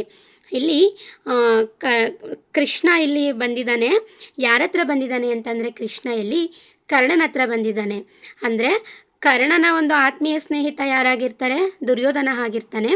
ಇಲ್ಲಿ ಕರ್ಣನ ಹತ್ರ ಅವನ ಒಂದು ಜನ್ಮ ರಹಸ್ಯವನ್ನು ಇಲ್ಲಿ ಹೇಳೋದಕ್ಕೆ ಇಲ್ಲಿ ಕೃಷ್ಣ ಬಂದಿರ್ತಾನೆ. ಕೃಷ್ಣ ಹೇಳ್ತಾನೆ, ಕೃಷ್ಣ ನಾನು ಇಲ್ಲಿ ನಿನ್ನ ಹತ್ರ ಬಂದಿದ್ದೀನಿ ಕರ್ಣ, ಕರ್ಣನ ಹತ್ರ ಹೇಳ್ತಾನೆ ಕೃಷ್ಣ, ನಾನು ಇಲ್ಲಿ ಬಂದಿದ್ದೀನಿ, ನಾನು ಇಲ್ಲಿ ಭೇದ ಎಣಿಸ್ತಾ ಇದ್ದೀನಿ ಅಂತ ಅಂದ್ಕೋಬೇಡ. ನಾನು ಇಲ್ಲಿ ನಿನ್ನ ಒಂದು ಜನ್ಮ ರಹಸ್ಯವನ್ನು ನಾನು ನಿನಗೆ ಹೇಳೋದಕ್ಕೆ ಬಂದಿದ್ದೀನಿ ಅಂತ ಇಲ್ಲಿ ಕೃಷ್ಣ ಹೇಳ್ತಾನೆ. ಅಂತಂದರೆ ನೀನು ಯಾರು ಅಂತ ನಿನಗೆ ಇನ್ನೂ ಕೂಡ ಗೊತ್ತಿಲ್ಲ, ಆದರೆ ನೀನು ಯಾರು ಅಂತ ದುರ್ಯೋಧನನಿಗೆ ಗೊತ್ತು. ಅವನ ಒಂದು ಉಪಯೋಗಕ್ಕಾಗಿ ನಿನ್ನನ್ನು ಅವನು ತನ್ನ ಅಂಗರಾಜಾಧಿಪತಿಯಾಗಿ ಇಟ್ಕೊಂಡಿದ್ದಾನೆ ಅಂತ ಇಲ್ಲಿ ಕೃಷ್ಣ ಕರ್ಣನ ಕಿವಿಯಲ್ಲಿ ಭೇದೋಪಾಯವನ್ನು ಇಲ್ಲಿ ಹೇಳ್ತಾ ಇದ್ದಾನೆ. ಅದಕ್ಕೆ ಕರ್ಣ ಹೇಳ್ತಾನೆ, ನಾನು ದುರ್ಯೋಧನನ ಬಿಟ್ಟು ಬರೋದಿಲ್ಲ ಅಂತ ಹೇಳುವಾಗ ಕೃಷ್ಣ ಇಲ್ಲಿ ಅವನ ಒಂದು ಜೀವನದ ವೃತ್ತಾಂತವನ್ನು ಹೇಳ್ತಾನೆ. ಒಂದಿನ ಸ್ವಯಂವಧು ಎಂಬಂತಹ ಒಂದು ಋಷಿಯ ಆಶ್ರಮಕ್ಕೆ ಹೋದಾಗ ಕರ್ಣನಿಗೆ ಏನು ಮಾಡ್ತಾರೆ, ಅವನಿಗೆ ಆಹ್ವಾನವನ್ನು ಮಾಡಿ ಒಂದು ಒಂದು ಚೇರಲ್ಲಿ ಕೂರಿಸ್ತಾರೆ. ದುರ್ಯೋಧನನ ಮೊದಲು ಕೂರಿಸೋದಿಲ್ಲ. ಇದರಿಂದ ದುರ್ಯೋಧನನಿಗೆ ತುಂಬ ಸಿಟ್ಟು ಬಂದು ಆ ಋಷಿಯನ್ನು ಕೇಳಿದಾಗ ಋಷಿ ಹೇಳ್ತಾನೆ, ಇವನು ಪಾಂಡವರಿಗೂ ಕೌರವರಿಗೂ ಕೂಡ ಇವನು ಮೊದಲನೇವನು ಅಂತ ಹೇಳಿದಾಗ ದುರ್ಯೋಧನನಿಗೆ ಕರ್ಣನ ಒಂದು ಜೀವನ ವೃತ್ತಾಂತ ಗೊತ್ತಾಗ್ಬಿಡುತ್ತೆ. ಅದಕ್ಕೂ ಮುಂಚೆ ದುರ್ಯೋಧನ ಹೇಳ್ತಾನೆ, ಇವನು ಮಿಂಗುಳಿಗ ಅಂದರೆ ಬೆಸ್ತರ ಜಾತಿಯವನು, ನೀವು ನನಗೆ ಫಸ್ಟು ಗೌರವವನ್ನು ಕೊಡದೆ ಈ ಕರ್ಣನಿಗೆ ಗೌರವ ಕೊಡ್ತಿದ್ದೀರಲ್ಲ ಅಂತ ಕೇಳಿದಾಗ ಆ ಋಷಿಮುನಿ ಏನು ಮಾಡ್ತಾನೆ, ಆ ಋಷಿಮುನಿ ಅವನಿಗೆ ದುರ್ಯೋಧನನಿಗೆ ಹೇಳ್ತಾನೆ ಅವನ ಒಂದು ಜೀವನ ವೃತ್ತಾಂತವನ್ನು. ಆಗ ದುರ್ಯೋಧನ ಅನ್ಕೋತಾನೆ, ಹಾಗಾದರೆ ಇವನು ಪಾಂಡವರಿಂದಲೇ ಪಾಂಡವರನ್ನು ಕೊಲ್ಲಬೇಕು ಎನ್ನುವಂಥ ಒಂದು ನಿರ್ಧಾರವನ್ನು ದುರ್ಯೋಧನ ಮಾಡಿಕೊಂಡು ಅವನು ಅಂಗರಾಜಾಧಿಪತಿಯಾಗಿ ನಿನ್ನನ್ನು ಮಾಡ್ಕೊಂಡಿದ್ದಾನೆ. ಕರ್ಣ, ನಿನ್ನಿಂದ ನಿನ್ನ ತಮ್ಮಂದಿರನ್ನು ಕೂಡ ನಾಶ ಮಾಡಬೇಕು ಅಂತ ಅವನು ಇಟ್ಕೊಂಡಿರೋದು. ನೀನು ಬಂದ್ಬಿಡು ನನ್ನ ಜೊತೆ ಅಂತ ಹೇಳ್ತಾನೆ. ಹಾಗೆಯೇ ನೀನು ಮೇದಿನಿಪತಿ, ನೀನು ಭೂಮಿಯ ಒಡೆಯ, ನಿನಗೆ ನಾವೆಲ್ಲ ಕೂಡ ಅಂದರೆ ಪಾಂಡವರು ಕೂಡ ನಿನಗೆ ಗೌರವವನ್ನು ಕೊಟ್ಟು ನಿನ್ನ ಕ್ಷೇಮವನ್ನು ನೋಡ್ಕೊತಾರೆ, ಬಂದ್ಬಿಡು ನೀನು ದುರ್ಯೋಧನನ ಬಿಟ್ಟು ಅಂತ ಇಲ್ಲಿ ಕರ್ಣ ಏನು ಮಾಡ್ತಾ ಇದ್ದಾನೆ, ಕೃಷ್ಣನಿಗೆ ವಿಷದ ಬೀಜವನ್ನು ಇಲ್ಲಿ ಅವನು ಬಿತ್ತುತ್ತಾ ಇದ್ದಾನೆ. ಆವಾಗ ಮುಂದೆ ಹೇಳ್ತಾನೆ ಕೃಷ್ಣ, ಆನಿರೆ ನೀಮಿದೇಕೆ ದಯಗೈದರು ಮಿಂಗುಲಿ ಗಂಗೆ. ಕ್ಷಮೆ ಇರಲಿ, ಇದು ದುರ್ಯೋಧನ ಹೇಳೋದು. ಏನಂತ, ಆನಿರೆ ನೀಮಿದೇಕೆ ದಯಗೈದಿರೋ ಮಿಂಗುಲಿ ಗಂಗೆ ಅಂತಂದರೆ ಆ ಋಷಿಮುನಿ ಕರ್ಣನಿಗೆ ಮೊದಲು ಉಪಚರಿಸ್ತಾ ಅದಕ್ಕೆ ಕರ್ಣ ಆಚೆ ಹೋದ್ಮೇಲೆ ದುರ್ಯೋಧನ ಹೇಳ್ತಾನೆ ಋಷಿಮುನಿಗೆ, ಆ ಮಿಂಗುಲಿಗನಿಗೆ, ಆ ಬೆಸ್ತನಿಗೆ ನೀವು ಮರ್ಯಾದೆ ಕೊಡ್ತಾ ಇದ್ದೀರಲ್ಲ, ನನಗೆ ಫಸ್ಟ್ ನೀವು ಮರ್ಯಾದೆ ಕೊಡಬೇಕಿತ್ತು ಮೊದಲು ಅಂತ ಇಲ್ಲಿ ದುರ್ಯೋಧನ ಆ ಋಷಿಮುನಿಗೆ ಕೇಳ್ತಿರುವಂಥ ಒಂದು ಸಾಲಾಗಿದೆ ಇದು. ನಂತರ ಪಾಟಿಸುವೆ ನೊಯ್ಯನೆ ಮುಳ್ಳೊಳೆ ಮುಳ್ಳನ್, ಪಾಂಡವರನ್ನೇ ಕೊಲ್ಲಿಸಬೇಕು ಅಂತ ದುರ್ಯೋಧನ ನಿರ್ಧಾರ ಮಾಡ್ಕೊಂಡಿದ್ದಾನೆ ಅನ್ನೋದನ್ನು ಕೃಷ್ಣ ಏನು ಮಾಡ್ತಾನೆ, ಕರ್ಣನ ಕಿವಿಯಲ್ಲಿ ವಿಷದ ಬೀಜವನ್ನು ಬಿತ್ತುತ್ತಾ ಇದ್ದಾನೆ. ಕೌರವನ ಘಾತುಕತನಕ್ಕೆ ಶ್ರೀಕೃಷ್ಣ ಒಂದು ಉದಾಹರಣೆಯನ್ನು ಕೊಟ್ಟರೆ, ಆತನ ಅಸದೃಶವಾದ ಸ್ನೇಹಕ್ಕೆ ಒಂದು ಉದಾಹರಣೆ ಕೊಡುತ್ತಾನೆ ಕರ್ಣ. ಇಲ್ಲಿ ಆನಿರೆ ನೀಮಿದಕ್ಕೆ ದಯಗೈದಿರೋ ಮಿಂಗುಲಿ ಗಂಗೆ ಅನ್ನೋದಾಗಿರ್ಬೋದು, ಪಾಟಿಸುವೆನೆ ನೊಯ್ಯನೆ ಮುಳ್ಳೊನೆ ಮುಳ್ಳನ್ ಅನ್ನೋದು ಇಲ್ಲಿ ಕೃಷ್ಣ ದುರ್ಯೋಧನನ ಬಗ್ಗೆ ಹೇಳಿದಂತಹ ಒಂದು ಕರ್ಣ ದುರ್ಯೋಧನನ ಬಿಟ್ಟು ಬರಬೇಕು ಅನ್ನೋದನ್ನು ಇಲ್ಲಿ ಹೇಳಿದ್ರೆ, ಇಲ್ಲಿ ಕೌರವನ ಕುರಿತು ಕರ್ಣ ಹೇಳ್ತಾನೆ, ನನ್ನ ಮತ್ತು ದುರ್ಯೋಧನನ ಸ್ನೇಹ ತುಂಬ ಶಕ್ತಿಶಾಲಿಯಾದದ್ದು, ತುಂಬ ಶುದ್ಧವಾದದ್ದು ಅಂತ ಕೃಷ್ಣನಿಗೆ ಇಲ್ಲಿ ಪ್ರತಿಯುತ್ತರವಾಗಿ ತನ್ನ ಸ್ನೇಹದ ಒಂದು ಹಿರಿಮೆಯನ್ನು ಇಲ್ಲಿ ಕೃಷ್ಣನಿಗೆ ಕರ್ಣ ಇಲ್ಲಿ ಹೇಳ್ತಾ ಇದ್ದಾನೆ. ಅದನ್ನು ನೋಡೋದಾದರೆ ಕರ್ಣ ದುರ್ಯೋಧನನ ನಡುವಿನ ಬಾಂಧವ್ಯ ಯಾವ ರೀತಿ ಇತ್ತು ಅಂದರೆ, ನೆತ್ತ ಮನಾಡಿ ಭಾನುಮತಿ ಸೋಲ್ತೊಡೆ ಸೋಲ ಮನಿವುದೆಂದು ಕಾಡುತ್ತಿರೆ ಲಂಬಣಂ ಪರಿಯೇ ಮುತ್ತಿನ ಕೇಡನೆ ನೋಡಿ ನೋಡಿ ಬಳ್ಕುತಿರೆ ಏವ ಮಿಲ್ಲದಿವ ನಾಯ್ದುದೋ ತಪ್ಪದೆ ಪೇಳಿಮೆಂಬ ಭೂ ಪೊತ್ತಮನಂ ಬಿಸುಟಿರದೆ ನಿಮ್ಮೊಳೆ ಪೊಕ್ಕುಡೆ ಬೇಡನಲ್ಲವೇ. ಇಲ್ಲಿ ಕೃಷ್ಣ ಕರ್ಣನನ್ನು ತನ್ನ ಜೀವನದ ಒಂದು ವೃತ್ತಾಂತವನ್ನು ಹೇಳಿ ನೀನು ದುರ್ಯೋಧನನ ಬಿಟ್ಟುಬಿಡು ಅಂತ ಹೇಳ್ತಾ ಇದ್ದಾನೆ. ಅಂದರೆ ನನ್ನ ಪಾಂಡವರ ಜೊತೆ ನೀನು ಸೇರ್ಕೋ ಅಂತ ಹೇಳ್ತಾ ಇದ್ದಾನೆ. ಮುಖ್ಯವಾಗಿ ಕೃಷ್ಣನಿಗೆ ಆಗಬೇಕಾದಂಥ ಕೆಲಸ ಏನು ಅಂತಂದರೆ, ಕೃಷ್ಣ ಪಾಂಡವರನ್ನು ರಕ್ಷಿಸುವಂತಹ ಒಂದು ನಿಲುವನ್ನು ಹೊಂದಿದ್ದ.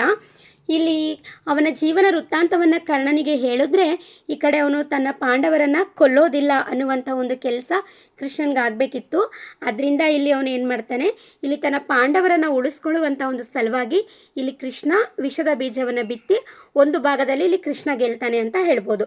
ಹಾಗೆಯೇ ಕರ್ಣ ಮುಂದುವರೆದು ತನ್ನ ಸ್ನೇಹದ ಬಗ್ಗೆ ಇಲ್ಲಿ ಕರ್ಣನ್ಗೆ ಹೇಳ್ತಾ ಇದ್ದಾನೆ. ನನ್ನ ದುರ್ಯೋಧನನ ಸ್ನೇಹ ಯಾವ ಥರದ್ದು ಅಂತಂದರೆ, ನೆತ್ತಮನಾಡಿ ಭಾನುಮತಿ ಸೋಲ್ತಡೆ ಸೋಲ ಮನಿಪುದೆಂದು ಕಾಡುತ್ತೀರೆ. ಅಂದರೆ ಒಂದಿನ ನಾನು ಮತ್ತು ಭಾನುಮತಿ ಪಗಡೆಯಾಟವನ್ನು ಆಡ್ತಾ ಇದ್ವಿ. ಅಲ್ಲಿ ದುರ್ಯೋಧನ ವೀಕ್ಷಣೆಯನ್ನು ಮಾಡ್ತಿದ್ದ. ನಾನು ಮತ್ತು ಭಾನುಮತಿ ಅಂದರೆ ಕರ್ಣ ಮತ್ತು ಭಾನುಮತಿ ಪಗಡೆಯನ್ನು ಆಡ್ತಾ ಇರಬೇಕಾದ್ರೆ ಯಾವುದಾದ್ರೂ ಒಂದು ಪಣಕ್ಕಿಡಬೇಕು ಅಂತ ಭಾನುಮತಿ ಧರಿಸಿದ್ದಂತಹ ಒಂದು ಮುತ್ತಿನ ಹಾರವನ್ನು ಪಣಕ್ಕಿಟ್ಟರು. ಅದರಲ್ಲಿ ಕರ್ಣ ಏನು ಮಾಡ್ತಾನೆ, ಆ ಪಗಡೆ ಆಟದಲ್ಲಿ ಕರ್ಣ ಗೆಲ್ತಾನೆ, ಭಾನುಮತಿ ಸೋಲ್ತಾಳೆ. ಆಗ ಕರ್ಣ, ನಾನು ಗೆದ್ದಿದ್ದೀನಿ, ಇನ್ನು ಮುತ್ತಿನ ಹಾರವನ್ನು ಕೊಡು. ಇಲ್ಲಿ ನೋಡಿಬೇಕಾದ್ರೆ ಕಾಡುತ್ತಿರೆ ಲಂಬಣಂಪರಿಯೇ ಮುತ್ತಿನ ಕೇಡನೆ ನೋಡಿ ನೋಡಿ ಬಳ್ಕುತ್ತಿರೆ ಅಂತಂದರೆ ಕರ್ಣ ಗೆದ್ದಿದ್ದಕ್ಕೆ ಭಾನುಮತಿಯನ್ನು ಕೇಳ್ತಾ ಇದ್ದಾನೆ, ನಾನು ಗೆದ್ದಿದ್ದೀನಿ, ಮುತ್ತಿನ ಹಾರವನ್ನು ಕೊಡು ಅಂತ ಕೇಳಿದ್ರು ಕೂಡ ಭಾನುಮತಿ ಕೊಡ್ತಾ ಇಲ್ಲ. ಆವಾಗ ಏನು ಮಾಡ್ತಾನೆ ಕರ್ಣ, ಭಾನುಮತಿಯ ಒಂದು ಕುತ್ತಿಗೆಗೆ ಕೈ ಹಾಕಿ ಆ ಮಣಿಸರವನ್ನು ಕಿತ್ಕೊಳ್ಳೋದಕ್ಕೆ ಹೋಗ್ತಾನೆ. ಆ ಮಣಿಸರ ಏನಾಗುತ್ತೆ, ಕಿತ್ತೋಗ್ಬಿಟ್ಟು ಮಣಿಗಳೆಲ್ಲ ಕೆಳಗಡೆ ಬಿದ್ದೋಗ್ಬಿಡುತ್ತೆ. ಆಗ ಇದೇ ಒಂದು ಸನ್ನಿವೇಶವನ್ನು ದುರ್ಯೋಧನ ನೋಡ್ತಾ ಇದ್ದಾಗ ಕರ್ಣನಿಗೆ ಏನಾಗುತ್ತೆ, ಒಂದು ಕ್ಷಣ ಕರ್ಣನಿಗೆ ಅವನು ಮಾಡಿದಂಥ ತಪ್ಪು ಅರ್ಥ ಆಯಿತು ಅನಿಸುತ್ತೆ. ಕರ್ಣನಿಗೆ ತುಂಬ ನಿಶ್ಶಬ್ದವಾಗಿ ನಿಂತ್ಕೊಂಡ್ಬಿಡ್ತಾನೆ. ಆದರೆ ದುರ್ಯೋಧನ ಏನು ಮಾಡ್ತಾನೆ, ಅವನ ಸ್ನೇಹ ಎಷ್ಟು ನಿಜವಾಗಿತ್ತು ಅನ್ನೋದು ನಮಗೆ ಇಲ್ಲಿ ತಿಳಿದು ಬರುತ್ತೆ. ಅವನು ವಿನಯವಾಗಿ ಹೇಳ್ತಾನೆ ಏನಂತ, ಅಯ್ಯ ಕರ್ಣ, ಮುತ್ತುಗಳನ್ನು ಆಯ್ದುಕೊಡಲೇ ಅಂತ ತುಂಬ ಒಂದು ವಿನಮ್ರವಾಗಿ ಕರ್ಣನಿಗೆ ಹೇಳ್ತಾನೆ. ಆಗ ಕೃಷ್ಣನಿಗೆ ಕರ್ಣ ಹೇಳ್ತಾನೆ, ಈ ಥರ ನನ್ನ ಸ್ನೇಹ ಇರೋದು ಅಂತ ಹೇಳಿ ಅವನೇನು ಮಾಡ್ತಾನೆ, ಈಗ ನಾನು ನನ್ನ ಜೀವನ ವೃತ್ತ ಅಂತ ಹೇಳಿದೀಯಾ, ನಾನು ನಿನ್ನ ಜೊತೆ ಬಂದರೆ ನಾನು ಬೇಡನಾಗಲ್ವಾ? ನಿಜವಾಗ್ಲೂ ಬೇಡ ಅಂತಂದರೆ ನಾನು ನೀಚನಾಗ್ಬಿಡ್ತೀನಿ. ನಾನು ದುರ್ಯೋಧನನ ಬಿಟ್ಟು ಬಂದರೆ ನೀಚನಾಗ್ಬಿಡ್ತೀನಿ ನಾನು ಈ ಒಂದು ಲೋಕಕ್ಕೆ. ನಾನು ಕೊನೆ ತನಕನೂ ಕೂಡ ನಾನು ದುರ್ಯೋಧನನಿಗೋಸ್ಕರನೇ ನಾನು ಹೋರಾಡ್ತೀನಿ ಅಂತ ಇಲ್ಲಿ ಕರ್ಣ ಏನು ಮಾಡ್ತಾನೆ, ಕೃಷ್ಣನಿಗೆ ಹೇಳ್ತಾನೆ. ಪಗೆವರ ನಿಟ್ಟೆಲ್ವಂ ಮುರಿವೊಡನಗೆ ಪಟ್ಟಗಟ್ಟ ದುರ್ಯೋಧನ. ಕರ್ಣನ ಪಾತ್ರದಲ್ಲಿ ಗ್ರೀಕ್ ರುದ್ರನಾಟಕಗಳಲ್ಲಿ ಬರುವ ದುರಂತ ನಾಯಕನ ಗುಣವಿಶೇಷಗಳೆಲ್ಲವೂ ಅಡಕವಾಗಿರುವುದನ್ನು ಕಂಡು ಆಶ್ಚರ್ಯವಾಗುತ್ತದೆ. ಅಂದರೆ ನಾವು ಇಲ್ಲಿ ನೋಡೋದಾದರೆ ಪಗೆವರ ನಿಟ್ಟೆಲ್ವಂ ಮುರಿವೊಡನೆಗೆ ಪಟ್ಟಗಟ್ಟ ಈ ಮಾತನ್ನು ದುರ್ಯೋಧನ ಹೇಳ್ತಾನೆ. ಅಂತಂದರೆ ಇಲ್ಲಿ ರಾಜ್ಯವನ್ನು ಅಂದರೆ ಕುರುಕ್ಷೇತ್ರ ಯುದ್ಧ ನಡೆಯೋಕ್ಕಿಂತ ಮುಂಚೆ ಏನಾಗುತ್ತೆ, ರಾಜ್ಯವನ್ನು ಭೀಷ್ಮಾಚಾರ್ಯರಿಗೆ ಕೊಡಬೇಕು ಅನ್ನೋದು ಇದಾಗಿರುತ್ತೆ. ಆಗ ದುರ್ಯೋಧನ ಹೇಳ್ತಾನೆ, ಅವನಿಗೆ ವಯಸ್ಸಾಗಿದೆ, ಅವನೇನು ರಾಜ್ಯವನ್ನು ಆಳ್ತಾನೆ ಅಂತ ಇಲ್ಲಿ ದುರ್ಯೋಧನ ಭೀಷ್ಮಾಚಾರ್ಯರನ್ನು ಕುರಿತು ಇಲ್ಲಿ ಅವನು ಹೇಳ್ತಾ ಇರುವಂಥ ಒಂದು ಸಾಲಾಗುತ್ತೆ ಇದು. ಪಗೆವರ ನಿಟ್ಟೆಲ್ವ ಮುರಿ ಒಡನೆಗೆ ಪಟ್ಟಗಟ್ಟ ಅಂದರೆ ಅವನಿಗೆ ವಯಸ್ಸಾಗಿದೆ, ಅವನಿಗೇನು ಪಟ್ಟ ಕಟ್ತೀರಾ ಅಂತ ಇಲ್ಲಿ ದುರ್ಯೋಧನ ಹೇಳ್ತಾ ಇದ್ದಾನೆ. ನಂತರ ಕರ್ಣನ ಪಾತ್ರದಲ್ಲಿ ಗ್ರೀಕ್ ರುದ್ರ ನಾಟಕಗಳಲ್ಲಿ ಬರುವ ದುರಂತ ನಾಯಕನ ಗುಣವಿಶೇಷಗಳೆಲ್ಲವೂ ಅಡಕವಾಗಿರುವುದನ್ನು ಕಂಡು ಆಶ್ಚರ್ಯವಾಗುತ್ತದೆ. ಇಲ್ಲಿ ಕರ್ಣನ ಪಾತ್ರ ಯಾವ ರೀತಿ ಚಿತ್ರಿಸಿದ್ದಾರೆ ಅಂತಂದರೆ, ಗ್ರೀಕ್ ರುದ್ರನಾಟಕದಲ್ಲಿ ಬರುವಂತಹ ದುರಂತ ನಾಯಕನ ಲಕ್ಷಣಗಳೆಲ್ಲವೂ ಕೂಡ ಕರ್ಣನಲ್ಲಿಯೇ ಅಡಕವಾಗಿರುವುದು ಒಂದು ಆಶ್ಚರ್ಯಕರವಾದಂಥ ಒಂದು ಸಂಗತಿ ಎಂದು ಹೇಳಲಾಗಿದೆ. ನಂತರ ಕರ್ಣ ಧರ್ಮಪರರಾದ ಪಾಂಡವರಿಗೆ ಪ್ರತಿಕಕ್ಷಿಯಾಗಿ ನಿಂತು ವಿಧಿಯ ಮಸಕಕ್ಕೆ ತುತ್ತಾಗಿ ಹೋಗುತ್ತಾನೆ. ಪಂಪಕವಿ ಆಡಿರುವ ಆತನ ಚರಮಗೀತೆಯನ್ನು ಕೇಳಿದಾಗ ನಮ್ಮ ಹೃದಯ ನಿಜವಾಗಿಯೂ ಕಿವುಚಿದಂತಾಗುತ್ತದೆ, ಕಣ್ಣು ಹನಿಗೂಡುತ್ತದೆ, ವಿಧಿಯ ದುರ್ದಮ್ಯತೆಯನ್ನು ಕಂಡು ಭಯವಾಗುತ್ತದೆ. ಇಲ್ಲಿ ಕರ್ಣ ಧರ್ಮಪರವಾದಂತಹ ಪಾಂಡವರಿಗೆ ಪ್ರತಿಕಕ್ಷಿಯಾಗಿ ನಿಂತು ವಿಧಿಯ ಮಸಕಕ್ಕೆ ತುತ್ತಾಗಿ ಹೋಗುತ್ತಾನೆ. ಅಂದರೆ ಕರ್ಣ ಇಲ್ಲಿ ಪಾಂಡವರ ಒಂದು ಪರವಾಗಿ ನಿಂತಿರೋದಿಲ್ಲ, ವಿರೋಧವಾಗಿ ನಿಂತಿರ್ತಾನೆ. ಯಾಕೆ ಅಂತಂದರೆ ದುರ್ಯೋಧನನ ಒಂದು ಪರವಾಗಿ ಕರ್ಣ ನಿಂತಿರೋದ್ರಿಂದ ಇಲ್ಲಿ ಕರ್ಣ ಪಾಂಡವರಿಗೆ ಪ್ರತಿಕಕ್ಷಿಯಾಗಿರ್ತಾನೆ, ಪ್ರತಿಪಕ್ಷವಾಗಿರೋದಿಲ್ಲ, ಪ್ರತಿಕಕ್ಷಿಯಾಗಿ ನಿಂತಿರ್ತಾನೆ. ಇದರಿಂದ ಏನಾಗುತ್ತೆ, ಕೊನೆಗೆ ಕರ್ಣ ಮರಣವನ್ನು ಹೊಂದಬೇಕಾಗುತ್ತೆ. ಆಗ ಇಲ್ಲಿ ಪಂಪ ಏನು ಹೇಳ್ತಾನೆ, ಪಂಪಕವಿ ಹಾಡಿರುವಂತಹ ಚರಮಗೀತೆಯನ್ನು ಕೇಳಿದಾಗ ನಮಗೆ ನಿಜವಾಗ್ಲೂ ನಮ್ಮ ಕಣ್ಣಲ್ಲಿ ನೀರು ಬರುತ್ತೆ ಅಂತ ಹೇಳ್ಬೋದು. ಆ ಒಂದು ಸಾಲನ್ನು ನಾವು ಮುಂದೆ ನೋಡೋಣ. ಪಂಪನ ಮನಸ್ಸು ಕರ್ಣನನ್ನು ಸೆಳೆದಷ್ಟು ದುರ್ಯೋಧನ ಸೆಳೆದಿಲ್ಲ. ಪಂಪಕವಿಯ ಕರ್ಣ ಮುಂದೆ ಮುಂದೆ ಬಂದ ರನ್ನರ ದುರ್ಯೋಧನನಿಗೂ ರಾಗಚಂದ್ರನ ರಾವಣನಿಗೂ ಮಾದರಿಯಾಗಿದ್ದಾನೆ. ಪಂಪನ ಒಂದು ಮನಸ್ಸನ್ನು ಕರ್ಣ ಸೆಳೆದಷ್ಟು ದುರ್ಯೋಧನ ಸೆಳೆದಿಲ್ಲ ಅಂತ ಪಂಪನೇ ಹೇಳ್ಕೊಂಡಿದ್ದಾನೆ. ಜೊತೆಗೆ ಪಂಪ ಕವಿಯ ಕರ್ಣ ಅಂದರೆ ಪಂಪ ಭಾರತದಲ್ಲಿ ಬರುವಂಥ ಕರ್ಣ ಮುಂದೆ ರನ್ನನ ದುರ್ಯೋಧನನಿಗೂ ಜೊತೆಗೆ ನಾಗಚಂದ್ರನ ರಾವಣನಿಗೂ ಕೂಡ ಮಾದರಿಯಾಗಿದ್ದಾನೆ ಎಂದು ಹೇಳಬಹುದು. ಕರ್ಣನ ಪಾತ್ರವನ್ನು ಬಿತ್ತರಿಸುವ ಕವಿ ಕಾವ್ಯ ಸಮಾಧಿಗೆ ಹೇರಿ ತನ್ನ ನಾಯಕನಾರೆಂಬುದನ್ನು ಮರೆತು ಬಿಟ್ಟನೋ ಏನೋ ಎನ್ನುವುದು ನಾವು ನಿಜವಾಗ್ಲೂ ಆಶ್ಚರ್ಯ ಅಂತ ಅನಿಸುತ್ತೆ. ಅಂದರೆ ಇದು ವಿಕ್ರಮಾರ್ಜುನ ವಿಜಯ ಅಥವಾ ಪಂಪ ಭಾರತ ಅನ್ನೋದು ಕೊನೆ ಹಾಕ್ತಿರುವಂಥ ಒಂದು ಸನ್ನಿವೇಶನವನ್ನು ನಾವಿಲ್ಲಿ ನೋಡ್ಬೋದು. ಕರ್ಣನ ಪಾತ್ರವನ್ನು ಇಲ್ಲಿ ಏನಾಗಿದೆ, ಕರ್ಣ ಸಾವಿನ ಹಂಚಿನಲ್ಲಿ ಹೊರಟೋಗ್ಬಿಟ್ಟಿದ್ದಾನೆ. ಅದನ್ನು ಇಲ್ಲಿ ಕವಿ ನೋಡಿ ಹೇಳ್ತಾ ಇದ್ದಾನೆ. ಇವನು ಆಶ್ರಯದಾತನಾಗಿ ಇದ್ದಿದ್ದು ಹರಿಕೇಸರಿ, ಕಥಾನಾಯಕ ಅರ್ಜುನ. ಅಂದರೆ ಅರ್ಜುನ ಬೇರೆ ಅಲ್ಲ, ಹರಿಕೇಸರಿ ಬೇರೆ ಅಲ್ಲ ಅಂತ ಇಟ್ಕೊಂಡಿದ್ದ. ಆದರೆ ಇಲ್ಲಿ ಪಂಪ ಏನು ಮಾಡಿದ್ದಾನೆ, ಕರ್ಣನ ಬಗ್ಗೆನೇ ಹೆಚ್ಚು ಹೇಳ್ತಾ ತನ್ನ ಹರಿಕೇಸರಿಯನ್ನು ಅರ್ಜುನನ ಮರ್ತೇ ಬಿಟ್ಟಿದ್ದಾನೋ ಅನ್ನೋದು ನಮಗೆ ಇಲ್ಲಿ ಭಾಸವಾಗುತ್ತದೆ ಎಂದು ಹೇಳಬಹುದು. ಆತನ ಅವಸಾನದ ಕಾಲದಲ್ಲಂತೂ ಅರ್ಜುನ ಹರಿಕೇಸರಿಯನ್ನೇ ಮನದಿಂದ ಹೊರದೂಡಿ ಚರಮಗೀತೆಯನ್ನು ಹಾಡುತ್ತಾನೆ. ಪಂಪನು ತನ್ನ ಕಾವ್ಯದ ನಾಯಕ ಅರ್ಜುನನಾಗಿದ್ದರೂ ಅವನ ಮನಸ್ಸು ಕರ್ಣನ ಕಡೆ ಕರೆದುಕೊಂಡು ಹೋಗಿ ಕರ್ಣನ ವ್ಯಕ್ತಿತ್ವಕ್ಕೆ ನ್ಯಾಯ ಕೊಡಲು ಮಾಡಿದ ಪ್ರಯತ್ನ ಮೆಚ್ಚುವಂಥದ್ದಾಗಿದೆ. ಹೌದಲ್ವಾ? ಆಗಲೇ ಹೇಳ್ದಾಗೆ ಅವನು ತನ್ನ ಕಥಾನಾಯಕ ಅರ್ಜುನ ಹರಿಕೇಸರಿಯನ್ನೇ ಅವನು ತನ್ನ ಮನಸ್ಸಿನಿಂದ ಹೊರದೂಡಿ, ತನ್ನ ಕಾವ್ಯದಿಂದ ಹೊರದೂಡಿ ಕರ್ಣನಿಗೆ ಚರಮಗೀತೆಯನ್ನು ಹಾಡ್ತಾ ಇದ್ದಾನೆ. ಪಂಪನು ತನ್ನ ಕಾವ್ಯದ ನಾಯಕ ಅರ್ಜುನನಾಗಿದ್ರೂ ಕೂಡ ಅವನ ಮನಸ್ಸು ಕರ್ಣನ ಕಡೆಗೆ ಎಳಿತಾ ಇದೆ ಅನ್ನೋದನ್ನು ನಾವು ಇಲ್ಲಿ ನೋಡ್ಬೋದು. ಹಾಗಾದರೆ ಪಂಪ ಹೇಳಿರುವಂತಹ ಸಾಲುಗಳನ್ನು ನಾವು ನೋಡೋದಾದರೆ, ನೆನೆಯದಿರಣ್ಣ ಭಾರತದೊಳೆ ಪೆರರಾರುಮನ್ ನೆನೆವುಡೆ ಕರ್ಣನಂ ಕರ್ಣನೊಳಾರ್ದೊರೆ ಕರ್ಣನೇರು ಕರ್ಣನ ಕಡುನನ್ನಿ ಕರ್ಣನಳವಂಕದ ಕರ್ಣನ ಚಾಗಮೆಂದು ಕರ್ಣನ ಪಡೆ ಮಾತಿನೋಳ್ ಪುದಿದು ಕರ್ಣ ರಸಾಯನ ಮಲ್ತೆ ಭಾರತಂ ಎಂದು ಪಂಪ ಉದ್ಗಾರವೆತ್ತಿದ್ದಾನೆ. ಅಂದರೆ ಇಲ್ಲಿ ಪಂಪ ಹೇಳ್ತಾ ಇದ್ದಾನೆ, ಮಹಾಭಾರತದಲ್ಲಿ ನೀವು ಯಾರನ್ನ ನೆನೆಯಲಿಲ್ಲ ಅಂತಂದ್ರೂ ಕರ್ಣನ ತ್ಯಾಗವನ್ನು ಇಲ್ಲಿ ನೆನಿಬೇಕು ಅಂತ ಇಲ್ಲಿ ಪಂಪ ಹೇಳ್ತಾ ಇದ್ದಾನೆ. ನಂತರ ಇಲ್ಲಿ ವರ್ಣನೆಗಳು ಲೋಕಾನುಭವದಿಂದ ಕೂಡಿವೆ. ಅಂದರೆ ವಿಕ್ರಮಾರ್ಜುನ ವಿಜಯದಲ್ಲಿ ಬಂದಿರುವಂತಹ ವರ್ಣನೆಗಳು ಲೋಕದ ಅನುಭವದಿಂದ ಕೂಡಿದೆ. ಜೊತೆಗೆ ಯುದ್ಧ ವರ್ಣನೆಯಲ್ಲಿ ಸ್ವಾನುಭವ ಕಂಡುಬರುತ್ತದೆ. ಮಾರ್ಗ ದೇಶಿಗಳ ಸಮನ್ವಯವನ್ನು ಪಂಪ ಚೆನ್ನಾಗಿ ಸಾಧಿಸಿದ್ದಾನೆ. ವಿಕ್ರಮಾರ್ಜುನ ವಿಜಯದಲ್ಲಿ ದೇಸಿಯ ಸೊಗಸು ಎದ್ದು ಕಾಣುತ್ತದೆ. ಹಾಗೆ ವಿಕ್ರಮಾರ್ಜುನ ವಿಜಯದಲ್ಲಿ ನಾವು ನೋಡೋದಾದರೆ ಮಾರ್ಗ ಮತ್ತು ದೇಶಿಗಳ ಸಮನ್ವಯವನ್ನು ಪಂಪ ಚೆನ್ನಾಗಿ ತನ್ನ ಕಾವ್ಯದಲ್ಲಿ ಸಾಧಿಸಿದ್ದಾನೆ. ಜೊತೆಗೆ ವಿಕ್ರಮಾರ್ಜುನ ವಿಜಯದಲ್ಲಿ ದೇಸಿಯ ಸೊಗಸು ಎದ್ದು ಕಾಣುತ್ತದೆ ಎಂದು ಹೇಳಬಹುದು. ಉದಾಹರಣೆಯಾಗಿ ನಾವು ಇಲ್ಲಿ 4 ಸಾಲುಗಳನ್ನು ನೋಡೋಣ. ಒಂದಡಕೆಯುಂ ಇಲ್ಲಿ ಕೈಯೊಳು, ನಂತರ ಸೆಟ್ಟೆಯ ಬಳ್ಳಿಂ ಕಿರೆದು, ನಂತರ ಪಡೆ ನೋಡಲ್ ಬಂದವರಂ ಗುಡಿವರೆ ಸಿದರ್ ಕಾಯ್ದ ಬೆನ್ನೀರ್ ಮನೆ ಸುಡದು. ಈ ಎಲ್ಲ ಅಂಶಗಳನ್ನು ಕೂಡ ಪಂಪ ಹೇಳಿರುವಂತಹ ಒಂದು ಅಂಶಗಳೆಂದು ನಾವು ಇಲ್ಲಿ ತಿಳ್ಕೊಬೋದು. ಈ ಎಲ್ಲ ಅಂಶಗಳು ಕೂಡ ತುಂಬ ಮುಖ್ಯವಾಗಿದೆ. ಎಷ್ಟೋ ಕಾಂಪಿಟೇಟಿವ್ ಎಕ್ಸಾಮ್ಗಳಲ್ಲಿ ಕಾಯ್ದ ಬೆನ್ನೀರ್ ಮನೆ ಸುಡೋದು, ಇದು ಯಾರು ಹೇಳಿರುವಂತಹ ಒಂದು ಸಾಲು ಅಂತ ತುಂಬ ಎಕ್ಸಾಮ್ಸ್ಗಳಲ್ಲಿ ಪುನರಾವರ್ತಿತವಾಗಿದೆ. ಅದಕ್ಕೆ ಸರಿಯಾದ ಉತ್ತರ ಪಂಪ. ಅದು ಅಲ್ಲದೆ ಯಾವ ಕೃತಿಯಲ್ಲಿ ಮೂಡಿ ಬಂದಿದೆ ಅಂತಲೂ ಕೂಡ ಕೇಳ್ತಾರೆ. ವಿಕ್ರಮಾರ್ಜುನ ವಿಜಯ ಅಥವಾ ಪಂಪ ಭಾರತ, ಇದನ್ನು ನೋಡ್ಕೊಳ್ಳಿ. ಪಂಪ ಕವಿಯ ಚರಿತ್ರೆ ಆತನ ಕನ್ನಡ ನಾಡ ವರ್ಣನೆಯಲ್ಲಿದೆ. ಅರ್ಜುನನು ತೀರ್ಥಯಾತ್ರೆ ಮಾಡುತ್ತಾ ಬನವಾಸಿಗೆ ಬಂದು ಅದನ್ನು ಆರ್ಧ ಹೃದಯದಿಂದ ಬಣ್ಣಿಸುತ್ತಾನೆ. ಅಂದರೆ ನೆನೆಯದಿರಣ್ಣ ಭಾರತದೊಳಿ ಪೆರರಾರುಂ, ಇಲ್ಲಿಗೆ ನಮ್ಮ ವಿಕ್ರಮಾರ್ಜುನ ವಿಜಯ ಅಂತ್ಯ ಆಗುತ್ತೆ.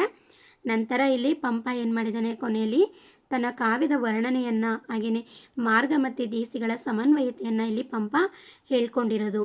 ನಂತರ ಪಂಪ ಕವಿಯ ಚರಿತ್ರೆ ಆತನ ಕನ್ನಡ ನಾಡ ವರ್ಣನೆಯಲ್ಲಿದೆ. ಪಂಪ ರಚನೆ ಮಾಡಿರುವಂತಹ ಕಾವ್ಯಗಳಲ್ಲಿ ಕನ್ನಡ ನಾಡಿನ ವರ್ಣನೆಯ ಬಗ್ಗೆ ಉಲ್ಲೇಖಿಸಿದ್ದಾನೆ. ಹಾಗೆ ಅರ್ಜುನನು ತೀರ್ಥಯಾತ್ರೆ ಮಾಡುತ್ತಾ ಬನವಾಸಿಗೆ ಬಂದು ಅದನ್ನು ಆರ್ಧ ಹೃದಯದಿಂದ ವರ್ಣಿಸಿದ್ದಾನೆ. ನಂತರ ಇಲ್ಲಿ ಕುರುಕ್ಷೇತ್ರ ಯುದ್ಧ ಎಲ್ಲ ನಡೆಯುತ್ತೆ. ಅರ್ಜುನ ತೀರ್ಥಯಾತ್ರೆಗೆ ಬಂದು ತೀರ್ಥಯಾತ್ರೆ ಮಾಡುತ್ತಾ ಬನವಾಸಿಗೆ ಬಂದೋದನ್ನು ಹಾರ್ದ ಹೃದಯದಿಂದ ಈ ರೀತಿ ವರ್ಣಿಸ್ತಾನೆ. ಸೋಗೈಸಿ ಬಂದ ಮಾಮರನೆ ತಳ್ತೆ ತಿವಳ್ಳಿಯ ಪೂತೆ ಜಾತಿಸಂ ಪಗೆಯೇ ಕುಕಿಲ್ವ ಕೋಗಿಲೆಯ ಪಾಡುವ ತುಂಬೆಯೇ ನಲ್ಲರೊಳ್ ಮಗಂ. ಈ ರೀತಿ ಅರ್ಜುನ ಹೇಳಿದ್ದಾನೆ.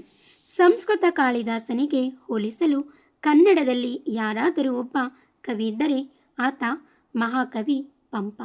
ಆತ 1,000 ವರ್ಷಗಳಿಗಿಂತಲೂ ಹೆಚ್ಚು ಕಾಲವಾಗಿದ್ದರೂ ಆತನ ಹಿರಿತನ ಪೂಜ್ಯತೆ ಅಚ್ಚಳಿಯದೆ ನಿಂತಿದೆ ಎಂದು ಹೇಳಬಹುದು. ಸಂಸ್ಕೃತದ ಕಾಳಿದಾಸನಿಗೆ ಪಂಪ ಸಮ ಅನ್ನೋದು ಈ ಸಾಲಿನಿಂದ ನಮಗೆ ಉದ್ಗಾರವಾಗುತ್ತದೆ. ನಂತರ ತೀನಂಶ್ರೀಯವರು ಹೇಳಿದ್ದಾರೆ, ವಿಕ್ರಮಾರ್ಜುನ ವಿಜಯವು ಕನ್ನಡದ ಕನ್ನಡಿಯಲ್ಲಿ ಚಿಕ್ಕದಾಗಿ ಬಿದ್ದ ವ್ಯಾಸ ಭಾರತದ ನೆರಳಲ್ಲ, ಅಲ್ಲಿಯ ಚಿನ್ನವನ್ನು ಶೋಧಿಸಿ ತಂದು ಹೊಸದಾಗಿ ಎರಕವೊಯ್ದು ಒಪ್ಪವಿಟ್ಟು ನಿಲ್ಲಿಸಿದ ನೂತನ ಪುತ್ಥಳಿ. ಅಂದರೆ ವಿಕ್ರಮಾರ್ಜುನ ವಿಜಯ ಕಾವ್ಯವನ್ನು ಕುರಿತು ತೀನಂಶ್ರೀಯವರು ಏನು ಹೇಳ್ತಾರೆ ಅಂತಂದರೆ, ಈ ವಿಕ್ರಮಾರ್ಜುನ ವಿಜಯ ಎಂಬಂತಹ ಕಾವ್ಯ ಕನ್ನಡಿಯಲ್ಲಿ ಚಿಕ್ಕದಾಗಿ ಬಿದ್ದ ವ್ಯಾಸ ಭಾರತದ ನೆರಳಲ್ಲ. ಅಂದರೆ ಪಂಪ ಹೇಳ್ದಲ್ಲ, ಸಂಸ್ಕೃತ ವ್ಯಾಸ ಭಾರತವನ್ನು ನಾನು ಆಕಾರವಾಗಿ ಬಳಸ್ಕೊಂಡಿದ್ದೀನಿ ಅಂತ ಪಂಪ ಹೇಳ್ತಾನೆ. ಹಾಗೆ ಇಲ್ಲಿ ತೀನಂಶ್ರೀಯವರು ಹೇಳ್ತಾರೆ, ಚಿಕ್ಕದಾಗಿ ಬಿದ್ದ ವ್ಯಾಸ ಭಾರತದ ನೆರಳಲ್ಲ, ಅಲ್ಲಿರೋದನ್ನು ಹಚ್ಚಿ ಇಳಿಸಿರುವಂಥದ್ದು ಅಲ್ಲ. ಏನಂತಂದರೆ ಅಲ್ಲಿಯ ಚಿನ್ನವನ್ನು ಶೋಧಿಸಿ, ವ್ಯಾಸ ಭಾರತ ರಚಿಸಿರುವಂತಹ ಕೃತಿಯಲ್ಲಿರುವಂತಹ ಚಿನ್ನವನ್ನು ಶೋಧಿಸಿ ಹೊಸದಾಗಿ ಎರಕ ಒಯ್ದರೆ, ಈಗ ಚಿನ್ನ ಇರುತ್ತೆ ಅದಕ್ಕೆ ಎರಕ ಒಯ್ದರೆ ಎಷ್ಟು ಪ್ರಕಾಶಮಾನವಾಗಿ ಕಾಣುತ್ತಲ್ವಾ, ಹಾಗೆ ಇಲ್ಲಿ ತೀನಂಶ್ರೀಯವರು ಹೇಳ್ತಾ ಇದ್ದಾರೆ, ವ್ಯಾಸ ಭಾರತದಲ್ಲಿರುವಂತಹ ಅಂಶಗಳನ್ನು ಪಂಪ ಅವನು ಏನು ಮಾಡಿದ್ದಾನೆ, ಎಷ್ಟೋ ಅಂಶಗಳಿಗೆ ಎರಕವನ್ನು ಒಯ್ದಿದ್ದಾನೆ. ಇದರಿಂದ ಅದೊಂದು ನೂತನ ಪುತ್ಥಳಿ, ಹೊಸದಾದಂತಹ ಒಂದು ಪ್ರತಿಮೆ ಎಂದು ತೀನಂಶ್ರೀಯವರು ವಿಕ್ರಮಾರ್ಜುನ ವಿಜಯ ಎಂಬಂಥ ಕಾವ್ಯವನ್ನು ಹೊಗಳಿದ್ದಾರೆ ಎಂದು ಹೇಳಬಹುದು. ಹಾಗಾದರೆ ನಾವು ಇಂದಿನ ತರಗತಿಯಲ್ಲಿ ಪಂಪನ 2ನೇ ಕಾವ್ಯವಾದಂತಹ ವಿಕ್ರಮಾರ್ಜುನ ವಿಜಯಂ ಅಥವಾ ಪಂಪ ಭಾರತ ಕಾವ್ಯದ ಬಗ್ಗೆ ತಿಳ್ಕೊಂಡಿದ್ದೀವಿ. ನಾನು ಸಾಧ್ಯವಾದಷ್ಟು ಮಾಹಿತಿಯನ್ನು ಕೊಟ್ಟಿದ್ದೀನಿ ಅಂತ ಭಾವಿಸ್ತೀನಿ.